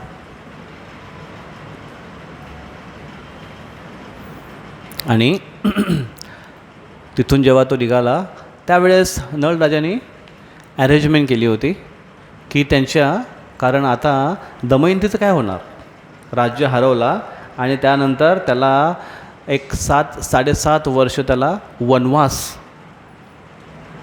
त्याला लागला आणि तो निघाला बाहेर राज्यातून. आणि बाहेर गेल्यानंतर जेव्हा कधी तो येईल वापस, तेव्हा त्याला राज्य जर परत मिळाला म्हणून मग त्याला भाऊ त्याचा मारण्यासाठी पण खूप प्रयत्न करत होता. पण जेव्हा तो निघाला तिथून, तेव्हा त्यांनी बघितलं की माझ्या बायकोची काय अवस्था होईल माझ्यासोबत. मी जंगलामध्ये राहीन, पण तिला जंगलामध्ये राहण्याचं काय कारण आहे, माझ्यामुळे तिला का दुःख सहन करावं लागलं. आणि म्हणून त्याने त्याचा एक मेसेंजर त्याला तिच्या माहेराकडे पाठवला की संदेश दे त्यांना की तुमच्या मुलीला तुम्ही घेऊन जा वगैरे. पण दमयंती जायला तयार नाही. तिला खूप विनवणी केली पण ती जायला तयार नाही. ती म्हटलं की माझं कर्तव्य आहे की मी तुमच्यासोबत राहीन शेवटपर्यंत, तुमच्याकडे पैसा असो वा नसो. इथे धर्म ह्या गोष्टीवर फार जोर दिला आहे, पत्नी धर्म माझा हा आहे. आणि म्हणून ते दोघे निघाले. नळ राजा जेव्हा चालतोय, नळच्या अंगावर कपडेसुद्धा नाही. तिकडनं एक जोराने हवा आली आणि एक मोठा पक्षी सारखा तिकडनं आला उडून, आणि त्याच्या अंगावर एक शॉल होती फक्त, तीसुद्धा उडून घेऊन गेला. आणि हा अक्षरशः नग्न अवस्थेमध्ये. मग त्यावेळेस त्याच्या बायकोने, दमयंतीने, कारण दमयंती अजून हल्ले नाही, तिच्या अंगावर जे वस्त्र होते तिने आपल्या वस्त्राने, त्यांचं स्वतःचं अर्ध वस्त्राने त्यांनी सावरून घेतलं आणि दोघं एका वस्त्रामध्ये चाललेत जंगलात, राजाच्या बाहेर जंगलामध्ये. आणि देवाचे चाललेत एका ठिकाणी थांबले. एका आश्रय त्यांनी बघितला, एक घरसारखं पडकं होतं, तिथे थांबले. आणि तिथे थांबल्यानंतर तिथेच त्यांनी रात्र काढायची ठरवली. मग दोघे फार चर्चा करतायत, रडतायत आणि आपल्या या दैवावर आणि आपल्या या आलेल्या प्रसंगावर ते विलाप करतायत, खूप रडतायत. असं अकस्मात सगळं काही चेंज झालं. आणि त्यावेळेस खूप चालत थकल्याने दमयंतीला ते कधी सवय नव्हती आणि म्हणून दमयंती खूप थकली होती आणि ती झोपली. तिला गाढ झोप लागली. आणि नळ राजा उठला आणि त्यानं म्हटलं की ह्या अशा अवस्थेमध्ये हिला कुठे घेऊन मी फिरणं हे योग्य नाही आहे. आणि म्हणून जर मी हिला सोडून गेलो तर ही आपल्या वडिलांकडे वापस जाईल आणि हिचा जो त्रास आहे तो टळेल, हा त्याने विचार केला. आणि म्हणून त्याने तिला रात्री त्याचा अंगावर जो कपडा होता, जे दोघांसाठी एक, त्यातला त्याने तो कापला रस्त्याने, याच्याने दगडाने किंवा एखाद्या धारदार याच्याने तो तिला कापला आणि अर्ध वस्त्र त्याने लपेटलं, अर्ध त्याने तसंच तिच्यासाठी सोडलं आणि तो रात्री निघून गेला. कली तर होताच आतमध्ये. नळ राजा निघून गेले. आणि नळ जेव्हा निघून गेल्यानंतर दमयंती जेव्हा सकाळी उठली आणि तिने बघितलं की नळ नाही आहे, माझे स्वामी नाही आहेत. आणि ती उठल्याबरोबर इकडे तिकडे ओरडायला लागली, शोधायला लागली, नळ राजा, स्वामी तुम्ही कुठे आहात, तुम्ही कुठे आहात. एवढा आक्रोश करायला लागली ती. आणि तिला वाटलं की नाही, तुम्ही मजाक करताय, कदाचित माझी मजा घेताय तुम्ही, नाही प्लीज प्लीज तुम्ही दूर या, मला खूप भीती वाटते, तुम्ही जाऊ नका. आणि ते खूप खूप त्यांना ओरडायला लागले. अशी ती विलाप करायला लागली की ते ऐकून अक्षरशः रडू येईल. आणि ती खूप शोधू लागली सगळ्या ठिकाणी, नळराजाचा पत्ता नाही. आणि मग ती रडायला लागली आणि आपल्या विधात्याला, आपल्या दैवाला ती म्हणायला लागली की काय माझं नशीब आणि काय माझं दैव की माझा पतीवर अशी प्रसंग आला आणि त्यांची सेवा करण्यासाठी मी त्यांच्यासोबत नाही आहे. आणि आत्ता माझ्यासोबत माझे पती नाही आहेत, मी ह्या जंगलामध्ये जाणार कुठे. आणि अशी ती रुदन करत जेव्हा ती चालली होती, तिच्या डोळ्यामध्ये अश्रू येत होते, तेव्हा त्या अश्रूने तिला समोरचं दिसत नव्हतं. आणि अशा वेळेस ती दगडांना ठेस लागून ठोकर देऊन पडायची, रक्तबंबाळ व्हायची, लागायचं तिच्या शरीराला. आणि तिच्या शरीराला जंगलाची अजिबात सवय नाही आहे. अशा अवस्थेमध्ये जेव्हा ते चालत होती आणि चालता चालता अचानक एका ठिकाणी एक मोठा अजगर हा लपून बसला होता. त्याने तिला अचानक पकडलं आणि तिच्या अंगाला विळखा घातला. आणि मोठा अजगर होता, त्याने असा विळखा घातला की तो विळख्यातून ती बाहेर येऊ शकत नाही. आणि ती ओरडायला लागली, वाचवा वाचवा, मदत करा, वाचवा. जंगलामध्ये कोण वाचवायला येणार. पण तिची तो आवाज ऐकून, त्या आवाजाच्या दिशेने एक शिकारी तिकडनं येत होता. आणि त्याने बघितलं तर हिला पूर्णपणे तिला लपेटला एक मोठा अजगर. त्याने पूर्ण गुंडाळणं केलं आहे आणि त्याचा तोंड आता हिला गिळण्यासाठी पकडत आहे. हे जेव्हा त्याने बघितलं, त्याला तिच्यावर दया आली आणि तो लगबगीने तिथून निघाला. त्याच्या हातात तलवार कुल्हाडीसारखं होतं, धारदार शस्त्राने त्याने त्या अजगराला कापून काढलं मारलं आणि कापून काढलं, तुकडे केलं आणि अशा पद्धतीने दमयंतीला बाहेर काढले. जेव्हा तिला बाहेर काढली तेव्हा ती फार रडायला लागली की काय होते माझ्यासोबत, कसे प्रसंग येतात माझ्या जीवनामध्ये. आणि हे जेव्हा त्या शिकाऱ्याने बघितलं आणि शिकाऱ्याने विचारलं की तू का कोण आहेस आणि का अशा अवस्थेमध्ये इकडे फिरतेस. आणि तिने तिचा परिचय दिला की मी दमयंती आहे, नळ राजाची पत्नी आहे, मी राणी आहे, पण सध्या आमच्यावर अशी अवस्था आली आणि माझे पतीसुद्धा मला सोडून गेलेत आणि या जंगलामध्ये मी त्याच्यासाठी त्यांचा शोध करते, मला शोधा करायला तुम्ही मदत करा. आणि असं जेव्हा तिने म्हटलं आणि त्या शिकाऱ्याने जेव्हा बघितलं की ही अशी निराश्रय अशा अवस्थेमध्ये ही इकडे फिरते, त्या दमयंतीचा एवढी सुंदर होती की तिचं सौंदर्य बघून हा शिकारी ज्यांनी तिचं रक्षण केलं, तिला वाचवलं, तो शिकारी तिच्याबद्दल तिचं भोग करण्याची त्याची भावना निर्माण झाली, त्याच्या मनामध्ये विकार निर्माण झाले आणि तो तिच्यावर जबरदस्ती करू लागला. ही जेव्हा तिला बघितलं की अरे तो पहिलाचा जो अजगर होता तो तरी बरा होता ह्या माणूसरूपी अजगरापेक्षा, आणि म्हणून ते त्याला बोरडायला लागली, त्याला शिव्या द्यायला लागले, त्याला खूप काय काय बोलायला लागले, त्याला समजवायला लागली, पण तो ऐकायला तयार नव्हता. आणि तो जेव्हा तिच्यावर जबरदस्ती करू लागला त्यावेळेस तिने भगवंतांचा धावा घेतला आणि तिने देवतांना पाचारण केलं आणि तिने असं म्हटलं की हे देवता, हे सर्व साक्षी देवता, मी एक पतिव्रता स्त्री आहे आणि मी पवित्र स्त्री आहे, मी आतापर्यंत माझ्या पतीच्या व्यतिरिक्त अन्य कुठल्याही परपुरुषाचा कधीही स्मरण केला नाही आणि हे जर सत्य असेल तर ह्या पाप्याचं पाप याच्यावर फुटून पडावे. आणि जसं तिने असं म्हटलं तसं त्याच क्षणामध्ये त्या शिकाऱ्यावर त्याचं पाप असं त्याच्यावर फुटून पडलं की त्याच्या अंगाचा थरकाप व्हायला लागला, त्याच्या अंगाला कंपन येऊ लागले, अर्धांगसारखं त्याला वाटू लागलं आणि रक्तबंबाळ त्याचं शरीर झालं आणि अशा घायल अवस्थेमध्ये तो खाली पडला आणि त्याने प्राण सोडला. त्याच्याच कर्माने त्याला ठार केला. दैव आणि धर्म, पातिव्रत्य याची फार शक्ती आहे. अशा पद्धतीने ती ह्या प्रसंगातून तर वाचली, पण ती जेव्हा पुढे चालत होती तेव्हा तिला समजत नव्हतं की उजव्या साईडला जावं की डाव्या साईडला जावं, मागे जावं की पुढे जावं, पण मात्र घरी जाऊ नये ही मात्र तिची दृढ संकल्पना होती. का? कारण मी माझ्या पतीच्या शिवाय बाकी कुठेच जाणार नाही. आणि पतीचा शोध घेण्यासाठी ती जंगलामध्ये फिरत होती आणि जिकडे जाते तिकडे शोधते, विचारते आणि ओरडते, नळ राजा, स्वामी नळ राजा, अशा पद्धतीने त्यांना ओरडते जोरजोराने. खाण्यापिण्याचे काही ठिकाणं नाही आहे.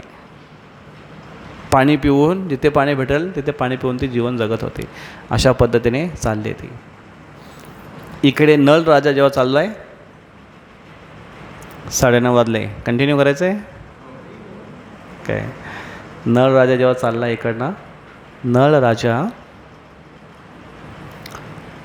त्याने बघितलं, त्यांनी पत्नीला दूर सोडून गेले, त्याला माहीत होती की जातील ते, पण आता त्याच्यामध्ये कलेचा प्रभाव आहे, त्याच्यामुळे तो अशा पद्धतीने इकडे तिकडे भटकतो आहे. एका ठिकाणी ते वणव्यामध्ये सापडले. वणवा समजता? जंगलामध्ये लागलेली अचानक आग, भयंकर आग असते ती, तिच्यामध्ये कोणीही सापडला वाचणार नाही तो. त्यामध्ये एक साप अटकला होता. बघा या सापाच्या स्टोऱ्या कशा येतात मध्ये मध्येच.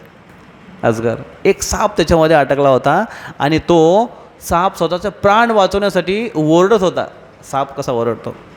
आणि हा जेव्हा तिथून चालला तेव्हा त्याने बघितलं की अरे हा तर मरेल आता, आणि म्हणून त्याने स्वतःचा जीव धोक्यात टाकून त्या वणव्यामध्ये प्रवेश करून कशा पद्धतीने त्या सापाला तिथून बाहेर काढलं. असा भयानक कोबरा होता तो. त्याला त्यांनी बाहेर काढलं आणि त्याने वाचवलं. आणि जेव्हा त्यांनी बाहेर काढलं आणि इकडे आणि त्याला वाचवलं, बाहेर काढल्याबरोबर त्या सापाने याला जोराने दंश केला, कडकडून चावा घेतला. आणि जेव्हा त्यांनी हा चावा घेतला तेव्हा हा जो ओरडला, त्याने म्हटलं की अरे काय केलंस, मी तुला वाचवलं आणि तू मला मारायला तर निघालास. आणि तेव्हा तो जो साप होता तो साप म्हणाला त्याला की नाही, मी तुम्हाला मारण्यासाठी तुम्हाला चावलो नाही आहे, मी तुम्हाला वाचवण्यासाठी तुम्हाला चावलो आहे.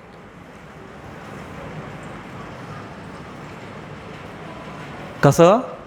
कारण हे माझं विष हे थोडं थोडं थोडं थोडं प्रवेश करेल तुमच्यामध्ये, आणि ह्या विषाने तुमच्या अंगात जो कली घुसलेला आहे, कलीने प्रवेश केलेला आहे, त्याला ती माझ्या विषाच्या अग्नीने त्याला ते जाळायला लागेल आणि त्याला आतमध्ये स्वस्थ राहू देणार नाही, आणि एक दिवशी त्याला पूर्णपणे बाहेर काढेल.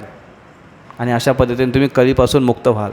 म्हणून मी तुम्हाला चाव घेतला. तुम्ही माझा जीव वाचवला आहे, पण तुमचं रक्षण करणं हे माझं काम आहे, आणि म्हणून मी तुम्हाला चावलो आहे. कधी कधी समजत नाही अशा गोष्टी. आणि म्हणून तो, आणि पण त्या सापाने चावल्याबरोबर, त्या सापाचं नाव सांगितलेलं आहे, त्या सापाने चावल्याबरोबर त्या नळ राजाचा अंग जो सुंदर होता तो एकदम कुरूप झाला, काळाकुट्ट त्याचं शरीर पडला, आणि तो पहिल्यासारखा, त्याची शरीर यष्टी तर आहे पण तो पहिल्यासारखा दिसत नाही, आता कुरूप दिसत होता. आणि त्याच्यामुळे त्याला कोणीही त्याला ओळखू शकत नव्हता, कारण नळ राजाची फार हे होती, ओळख होती, आणि सगळ्या ठिकाणी त्याची लोक त्याला ओळखायचे. कदाचित त्याच्या जीवाला धोका पण होता एकटा असल्यामुळे. आणि त्याच्यामुळे आता त्याचं नाव झालं बाहुक, आणि त्याला कुकिंग खूप चांगली यायची नळराजाला. आणि म्हणून ते एका राजाकडे, कोण राजा आहे? अयोध्याचा एक राजा आहे ऋतुपर्ण. त्यांच्याकडे राजाला त्याच्याकडे कुकिंग करण्यासाठी उत्तम कुक म्हणून त्यांच्याकडे ते राहायला लागले. ऋतुपर्ण या राजाकडे अयोध्याला राहत असताना ते राजा डायस जे आहे चौसर खूप चांगल्या पद्धतीने खेळायचे आणि जाणायचे. त्यांच्याकडून बाहुकने चौसर चांगल्या पद्धतीने शिकून घेतली आणि त्यांच्या सेवेमध्ये राहिले ते. आणि त्या राजाला घोड्याची पारख कशी करावी हे बाहुकने म्हणजेच नळराजाने त्याला शिकवलं, कारण घोड्याची पारख करण्यामध्ये ते एक्सपर्ट होते. त्यांचा रथ जो चालायचा तर तो रथ असा आकाशातून चालायचा आणि काही मिनिटाने असे कोसो मैल दूर जायचा तो रथ, असं त्यांचा स्पीड असायचं. तर अशा पद्धतीने बाहुक नळराजा आता काय बनला? बाहुक. दमयंती इकडे नळराजाला शोधत शोधत शोधत शोधत चालले. रस्त्यानं चालताना त्यांना काही एक ग्रुप दिसला, काही लोक यात्रेकरू दिसले, आणि त्या यात्रेकरूमध्ये ती मिक्स झाली की जेणेकरून चोर उचक्के जंगली श्वापदे यांच्यापासून रक्षण होईल आणि पुढे ती त्या दिशेने चालत जाईल. कुठेतरी एक रस्ता सापडेल बाहेर. चालता चालता चालता चालता काही दूर चालत असताना त्या ग्रुपमध्ये, कारण ही अबला आहे, हिला कोणी सोबत नाही आहे, पण ही दिसायला एवढी सुंदर आहे आणि एवढी आकर्षक आहे, त्याच्यामुळे त्या यात्रेकरूंच्या लोकांमध्ये ग्रुपमध्ये फूट पडायला सुरुवात झाली. कॉलेजमध्ये जेव्हा एखादी नवीन मुलगी येते तेव्हा मुलांमध्ये चर्चा सुरू होते, ये मेरी वाली है, ये तेरी वाली है. पहिलंच त्यांचे जोड्या लावून टाकतात ते, ये इसकी वाली, ये उसकी वाली. ते नाव पण ठेवून टाकतात, नामकरण पण विधी चालू होते त्यांचं लगेच. त्याच्यामुळे हे फूट पडायला सुरुवात होते, ह्याची. आणि हे तिथल्या काही लोकांनी बघितलं की हे चांगलं नाही आहे, आणि त्याच्यामध्ये काही लोक असे पण जे होते की ते विचार करत होते की ही स्त्रीच आपल्या फूट पडण्याचं कारण आहे, आणि त्याच्यामुळे हिचाच काहीतरी विल्हेवाट लावलं पाहिजे, अशी चर्चा सुरू झाली तिथे. आणि जेव्हा ती चालली होती तिला त्याचं लक्षण दिसलं, आणि ती कशी बशी त्यांच्या तावडीतून सुटून ती तिथून पळून गेली, स्वतःचं रक्षण करून तिथून पळून गेली. अशा पद्धतीने जेव्हा ती जंगलातून भ्रमण करत होती, तिचं जीवन प्रत्येक क्षणी धोक्यामध्ये होता. असं जेव्हा चालत असताना तिने ठरवलं की मी आता, माझ्याकडे एकच पर्याय आहे की माझ्या वडिलांकडे जावं. आणि म्हणून ते विदर्भाच्या रस्त्याला लागली. जेव्हा ती राज्याकडे आली, आणि तेव्हा ते चालत चालत चालत चालत ती ती राज्यामध्ये आली एका ठिकाणी, आणि तिथे ती राहायला लागली. आणि ती एक राज्यामध्ये, आणि त्यांनी सांगितलं की तू काय करशील? ती म्हणे मी तुमच्याकडे काही सेवा करेन, काही काम करेन, तुमच्याकडे तुमचं मेकअप करायचं काम करेन, तुम्हाला सगळ्या पद्धतीने तुमची मी सेवा करेन. राणीची सेवा करण्यासाठी ते थांबले तिथे. पण त्या राणीने बघितलं की हिचं लक्षण एखाद्या साधारण स्त्रीसारखं नाही दिसत. ही कोणतरी विशेष मुलगी, विशेष कोणतरी स्त्री वाटते. आणि तिने तिला विचारलं, तुझा परिचय सांग. आणि तेव्हा तिनं कळलं की ही कोण साधारण मुलगी नाही, ही दमयंती आहे. अतिशय सुंदर आणि अतिशय मोठ्या राजघराण्यातली आहे. जेव्हा तिला हे कळलं तेव्हा तिने तिच्या वडिलांकडे मेसेज पाठवला की तुमची मुलगी इकडे आहे, तिला सुखरूपपणे घेऊन जा. ही खबर तिकडे पण पसरली होती तिच्या वडिलांकडे. आणि म्हणून त्यांनीसुद्धा मुलीचा शोध घेण्यासाठी आपले ब्राह्मण आणि बरेचसे राजे जे काय आहेत त्यांनी स्पाईज जे त्यांचे त्यांना सगळ्यांना पाठवलं होते शोध करण्यासाठी. पण कितीही दिवस झाले शोध करून, महिना उलटून गेला तरी पण शोध लागला नव्हता. म्हणून ते सगळेजण चिंतित होते. आणि एका वेळेस एक ब्राह्मण तिथे आला आणि त्यांनी जेव्हा हा निरोप दिला की तुमची मुलगी अशा अशा ठिकाणी आहे, तेव्हा राजाला खूप आनंद झाला आणि त्यांनी त्याच्या मुलीला आपल्या घरी बोलावून घेतलं. आणि अशा पद्धतीने मुलगी तिथे राहू लागली. पण तिचा प्रत्येक वेळी हाच विचार होता. काय विचार होता? की माझा पती नळ राजा कसा असतील. आणि नळ राजा इकडे जेव्हा होते, आता नळ राजा कोणाकडे आहेत? बाहुक म्हणून आहेत. आणि एका अयोध्याच्या एका राजाकडे आहेत, ते ऋतुपर्ण राजाकडे आहेत. तिथे ते सेवेसाठी आहेत. मग त्यांनी विचार केला की याचा शोध घ्यावा कसा. आणि म्हणून तिने एक आयडिया दिली की माझा पुन्हा एकदा स्वयंवर अनाऊन्समेंट करावं. आणि तिने वडिलांना सांगितलं. ती लग्न करायला तयार नव्हती, पण मग तिने सांगितलं पप्पांना की आपण असं असं करू, स्वयंवरचं डिक्लेअर करू. आणि त्याने काय केलं, त्यावेळेस हिने खास करून दमयंतीने एक तिचा विश्वासपत्र ब्राह्मणाला तिने पाठवलं की त्या जंगलाच्या आजूबाजूला असणारं एखादं राज्य, अशा ठिकाणी तुम्ही शोध घ्या जिथे अशा पद्धतीचा कोण व्यक्ती आहे का. नळ राजाचं तिने सगळं गुण सांगितलं. अतिशय हुशार, धर्मनिष्ठ, प्रभावशाली, राज्य करण्यामध्ये एक्सपर्ट, दूध खेळण्यामध्ये पण एक्सपर्ट, घोड्यांची पारख करण्यामध्ये, रख हाकलण्यामध्ये त्यांचा कोणीही हात धरू शकत नाही, स्वयंपाक करण्यामध्ये सगळ्यात बेस्ट व्यक्ती. सगळे त्यांचे गुण तिने सांगितले. आणि तो ब्राह्मण शोध घेता घेता घेता घेता घेता जेव्हा ह्या राज्यामध्ये पोहोचला तेव्हा त्यांना ह्या व्यक्तीबद्दल चाहूल लागली की असा एक संशयास्पद व्यक्ती आहे की तो असं वाटतो की नळच असेल, पण तुम्ही दिलेल्या वर्णनानुसार तो तसा गोरापान नाही आहे, त्याच्यामुळे डाऊटफुल आहे की हा तोच आहे की नाही आहे. असा दमयंतीला मेसेज मिळाला.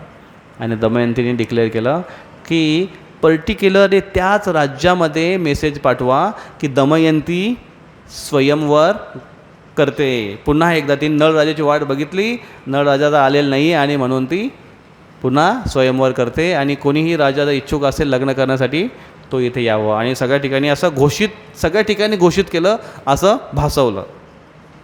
आणि हे जेव्हा चर्चा सुरू होती अयोध्याच्या राज्यामध्ये तेव्हा हे यांनी ऐकलं, बाहुकने ऐकलं. आणि त्यांनी म्हटलं की बापरे, दमयंती आहे आणि ती पुन्हा लग्न करू इच्छिते. ती बोलले कसं काय लग्न करू, मी अजून आहे इकडे. आणि मग त्याने त्या बाहुकने आपल्या राजाला, ऋतुपर्ण राजाला सांगितलं की दमयंती कशी सौंदर्यवान आहे, कशी सुंदर आहे, कशी तिचं वर्णन केलं. आणि त्याला तयार केलं की तुम्ही जायला पाहिजे तिच्याशी विवाह करण्यासाठी, तुम्ही फारच भाग्यवान असाल. आणि राजा तयार झाला. आणि त्यावेळेस मग त्याने म्हटलं की पण तिने काय अट ठेवली होती, दमयंतीने मेसेज आज पाठवला संध्याकाळी आणि उद्या सकाळी स्वयंवर आहे. अयोध्या कुठे आणि विदर्भ कुठे, एका रात्रीमध्ये तोच येऊ शकतो जो एवढ्या वेगाने रथ चालवेल. आणि एवढ्या वेगाने जर कोणी रथ चालू येऊ शकत असेल तर तो नळच असेल, हा त्याचा कॅल्क्युलेशन होता. आणि म्हणून तिने अशी अट ठेवली होती. आणि हे जेव्हा कळलं आणि हे जेव्हा नळ राजाने भाऊकने जेव्हा वर्णन केलं त्या ऋतुपर्ण राजाला आणि तो म्हणतो की मला पण वाटतं की त्याशी विवाह करावं, पण उद्या स्वयंवर आहे आणि आज संध्याकाळी आपण एका रात्रीत पोहोचणार कसं? आणि तेव्हा भाऊक म्हणतो मी तुम्हाला पोहोचवेन. आणि त्याने पर्टिक्युलरली जसे घोडे निवडून आणले, रथ जुंपला आणि बसले दोघे रथावर. आणि जो त्याने रथ हाकायला सुरुवात केली, रथ ज्या स्पीडने चालत होता असा कडाडून असा आवाज येत होता. आणि जेव्हा तो रथावर बसून ते निघाले, रस्त्यालाच चालताना त्याची पगडीच पडली त्या राजाची. आणि पगडी पडली आणि त्यांनी म्हटलं नळ राजाला, भाऊकला, अरे भाऊक थांब थांब, माझी पगडी पडली. भाऊक म्हणतात पगडी 10 किलोमीटर दूर गेली पगडी तुमची, आता इथे उतरून काय फायदा नाही. ते अरे आत्ताच तर पडली. ते म्हणे एकेका मिनिटाला एक क्षणाला आपण काही किलोमीटरने चालतो आहे. अशा स्पीडने त्यांचा रथ चालत होता आणि ते सकाळी पोचले विदर्भ राज्यामध्ये. आणि जेव्हा ते विदर्भ राज्यामध्ये प्रवेश केला तेव्हा त्याने बघितलं की इथे तर काहीच नाही स्वयंवरची तयारी. स्वयंवर म्हणजे मोठा तयारी असते, मंडप असतो, एवढे राज्यांची राहण्याची व्यवस्था असते, सगळं काय असतं. इथे काहीच नाही आहे आणि इथे फक्त आम्ही आलो आहे आणि आमचा फक्त एकच रथ दिसतो आहे, बाकी तर कुठे राजा पण दिसत नाही. हा काय प्रकार आहे? हा काय अपमान आहे आमचा? आणि ते आले आणि मग त्या राजाला थांबवण्याची मस्त व्यवस्था केली एका ठिकाणी. आणि स्वयंवर उद्या आहे असं त्यांना सांगण्यात आलं. आणि ते राहिले, विश्रांती केली. आणि त्यावेळेस ज्या ठिकाणी घोड्यांना बांधण्याची व्यवस्था होती आणि सर्वंट त्यांच्या सेवकांना थांबण्याची व्यवस्था होती, तिकडे दमयंतीचं जास्त लक्ष होतं. आणि तिने त्या ब्राह्मणाला तिकडे जाऊन सांगितलं की तिकडे जाऊन तुम्ही लक्ष ठेवा. आणि तेव्हा जेव्हा ज्या पद्धतीने ते घोड्यांची काळजी घेतात, घोड्यांना खाऊ घालतात आणि ज्या पद्धतीने या सगळ्या गोष्टीचं भावभंगिमाचं तिने खूप बारकाईने निरीक्षण केलं. आणि त्यांचं काहीतरी असं एक वाक्य होता, एक सेंटेन्स होता जे दमयंती म्हणू लागली. आणि हे म्हटल्याबरोबर भाऊक हा राहू शकला नाही आणि तो पळत पळत दमयंतीकडे आला. आणि दमयंतीने त्यांना ओळखलं की तुम्ही नळ राजा आहात व तुम्ही का स्वतःला लपवताय आणि तुम्ही मला का स्वतःपासून वेगळं करताय. आणि अशा पद्धतीने दोघांचं तिथं मिलन होतं आणि दोघे खूप खूप खूप खूप खूप खूप रडायला लागतात. आणि अशा पद्धतीने त्यांचं दोघांचं मिलन होतं. आणि त्यावेळेस नळ हा त्या सापाच्या ज्या विषातून मुक्त होतो आणि त्याचं पुन्हा पहिल्यासारखं रूप प्रकट होतं. आणि तो कली त्यांच्यामधून जो प्रवेश केला होता त्या कलीला तो विष फडफडून बाहेर काढतो आणि कलीपासून पण मुक्त होतो. आणि पहिल्यासारखाच तो राजा धर्मनिष्ठ राजा म्हणून तिथे होतो. आणि त्या पद्धतीने मग दुसऱ्या दिवशी वडिलांशी भेट होते आणि मग त्यांचं पुन्हा मिलन होतं. आणि मग दोघेजण आनंदाने आपल्या राज्याला परत वापस जातात निषाद राज. जेव्हा ते वापस जातात तेव्हा नळ राजा आता त्याच्या भाऊला पुन्हा चॅलेंज करतो द्यूत खेळण्यासाठी. आणि द्यूत खेळण्यासाठी त्याला चॅलेंज करतो तेव्हा तो येतो. त्याला माहिती आता की मी याला परत हरवेन. आणि मग परत दोघांचं द्यूत खेळणं होतं. आणि त्यावेळेस नळ राजा त्याला क्विकली हरवून टाकतात आणि पुन्हा त्याचं राज्य परत वापस घेतात. आणि त्याच्या भावाने केलेल्या बदमाशीमुळे त्याला जेलमध्ये टाकतात आणि परत चांगल्या पद्धतीने आपलं राज्य स्थापित करतात आणि धर्मनिष्ठतेने राज्य जगू लागतात. हरे कृष्णा. बरोबर 1 तास झाला ना पुढे. ही नळ आणि दमयंतीची स्टोरी आम्हाला 8वीला असताना आमचे एक वाघ सर असायचे. वाघ सर, त्यांचं नाव होतं वाघ. ते खूप स्टोऱ्या सांगण्यामध्ये एक्सपर्ट होते. आणि ते एकदा आले होते आणि ते म्हणत होते की तुम्हाला नळ दमयंतीची स्टोरी मी सांगतो, ऐकायची काय? म्हटलं यस सर यस सर. सगळे बागच्या बेंचवाले सगळे पुढे आले. सर सांगा सांगा सांगा.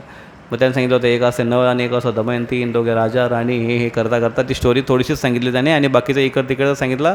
आणि टान टान बेल वाजली, चला हरिबोल झाला, सगळेजण बाहेर गेले. तेव्हा फक्त ते नाव ऐकलं होतं नळ आणि दमयंती काय. पण मग जेव्हा महाभारतामध्ये ही स्टोरी वाचली, जेव्हा ही स्टोरी ते ऋषी कोणाला सांगतायत? युधिष्ठिर महाराजांना, की हे युधिष्ठिर तुमच्या जीवनामध्ये फक्त कष्ट नाही आलेलं आहे, तुमच्या जीवनामध्ये फक्त दुःख नाही आलेलं आहे, तुमच्या जीवनामध्ये फक्त कठीण प्रसंग नाही आलेला आहे. कठीण प्रसंग दुःख हे भौतिक जगाचा एक नियमच आहे. द्वंद्वामध्ये सगळे आहे. सुख दुःख सर्दी गरमी आगमा अपायिनो नित्यम, ह्या गोष्टी येतच राहतील, पण ताम तितिक्षस्व भारत, हे अर्जुन सहन करायला शिकलं पाहिजे. आगमा अपायिनो, आणि ते कसं आहे, अनित्य, द वर्ल्ड्स रियालिटी, या जीवनाचं हे सत्य आहे. म्हणून हे अर्जुन सहन करायला शिक, सहन करायला शिक. प्रत्येकाच्या जीवनात असे प्रसंग येतील. धर्मनिष्ठ राहायला पाहिजे, नळराजाची स्टोरी सांगते, आणि सहन करायला शिकलं पाहिजे, पांडवांची स्टोरी सांगते. आपल्या जीवनामध्ये पण येतील आणि आपण त्याला सहन करायला शिकलो पाहिजे. आणि धर्माचा मार्ग जो आहे, भगवंताच्या भक्तीचा मार्ग आहे, कधीच विसरलं नाही पाहिजे. कितीही प्रसंग येतील, किती कामाचा बोजा येईल, किती नवे अपॉर्च्युनिटी येतील, पण आपला जो मुख्य धर्म आहे, भगवंताची भक्ती करणं, भगवंतांचं नामस्मरण करणं, भगवंताचं सत्संग श्रवण करणं, याला कधी सोडलं नाही पाहिजे, कधी टाळाटाळ नाही केली पाहिजे. जीवनात प्रसंग येतील जातील, गेलेले परत येतील, आलेले परत जातील, पण आपण एका ठिकाणावर स्थिर राहिलं पाहिजे. हरे कृष्णा कृष्ण कृष्ण हरे हरे, हरे राम राम राम हरे हरे. ग्रंथराज श्रीमद् भगवद्गीता की जय. श्रील प्रभुपाद की जय. हरे कृष्णा. आवडली स्टोरी? कोणाचा काय प्रश्न? मी असं ऐकलेलं आहे की तमाशामध्ये याची लावून लावलायची, जशी कंट्या विल्याची लावून लावायची याच्यामध्ये तमाशामध्ये, तशी हिची सुद्धा लावायची, पण ही अर्ध्यामध्ये सोडून द्यायला असं त्यांचं तमाशावाल्याचं नियम होता की तिला पूर्ण कधीच करायचं. का बरं? काय माहिती, मी असं ऐकलेलं आहे. आपण तमाशामध्ये नाही. स्टोरी खूप मोठी आहे ॲक्च्युली. मी पण तुम्हाला सांगितलं ना, पूर्ण वर्णन नाही केलं त्यात. त्याच्यामध्ये असं वर्णन आहे, एक बारीक बारीक गोष्ट जर वर्णन करायला घेतलं ना, त्यांचा विलाप, दमयंतीचा विलाप जर तुम्ही वाचाल ना, असे 4-4, 5-5, 8-8, 10-10 पानं नुसतं विलापच आहे त्यांचा. ते ऐकायलाच तुम्ही तर बापरे, असं एकदम खूपच म्हणजे असे विलाप आहे त्यांचा, खूप त्यांचं हृदयस्पर्श करणारं असं त्यांचं दुःख आहे फार. त्याच्यामुळे ते पूर्ण होत पण आहे एका तासामध्ये.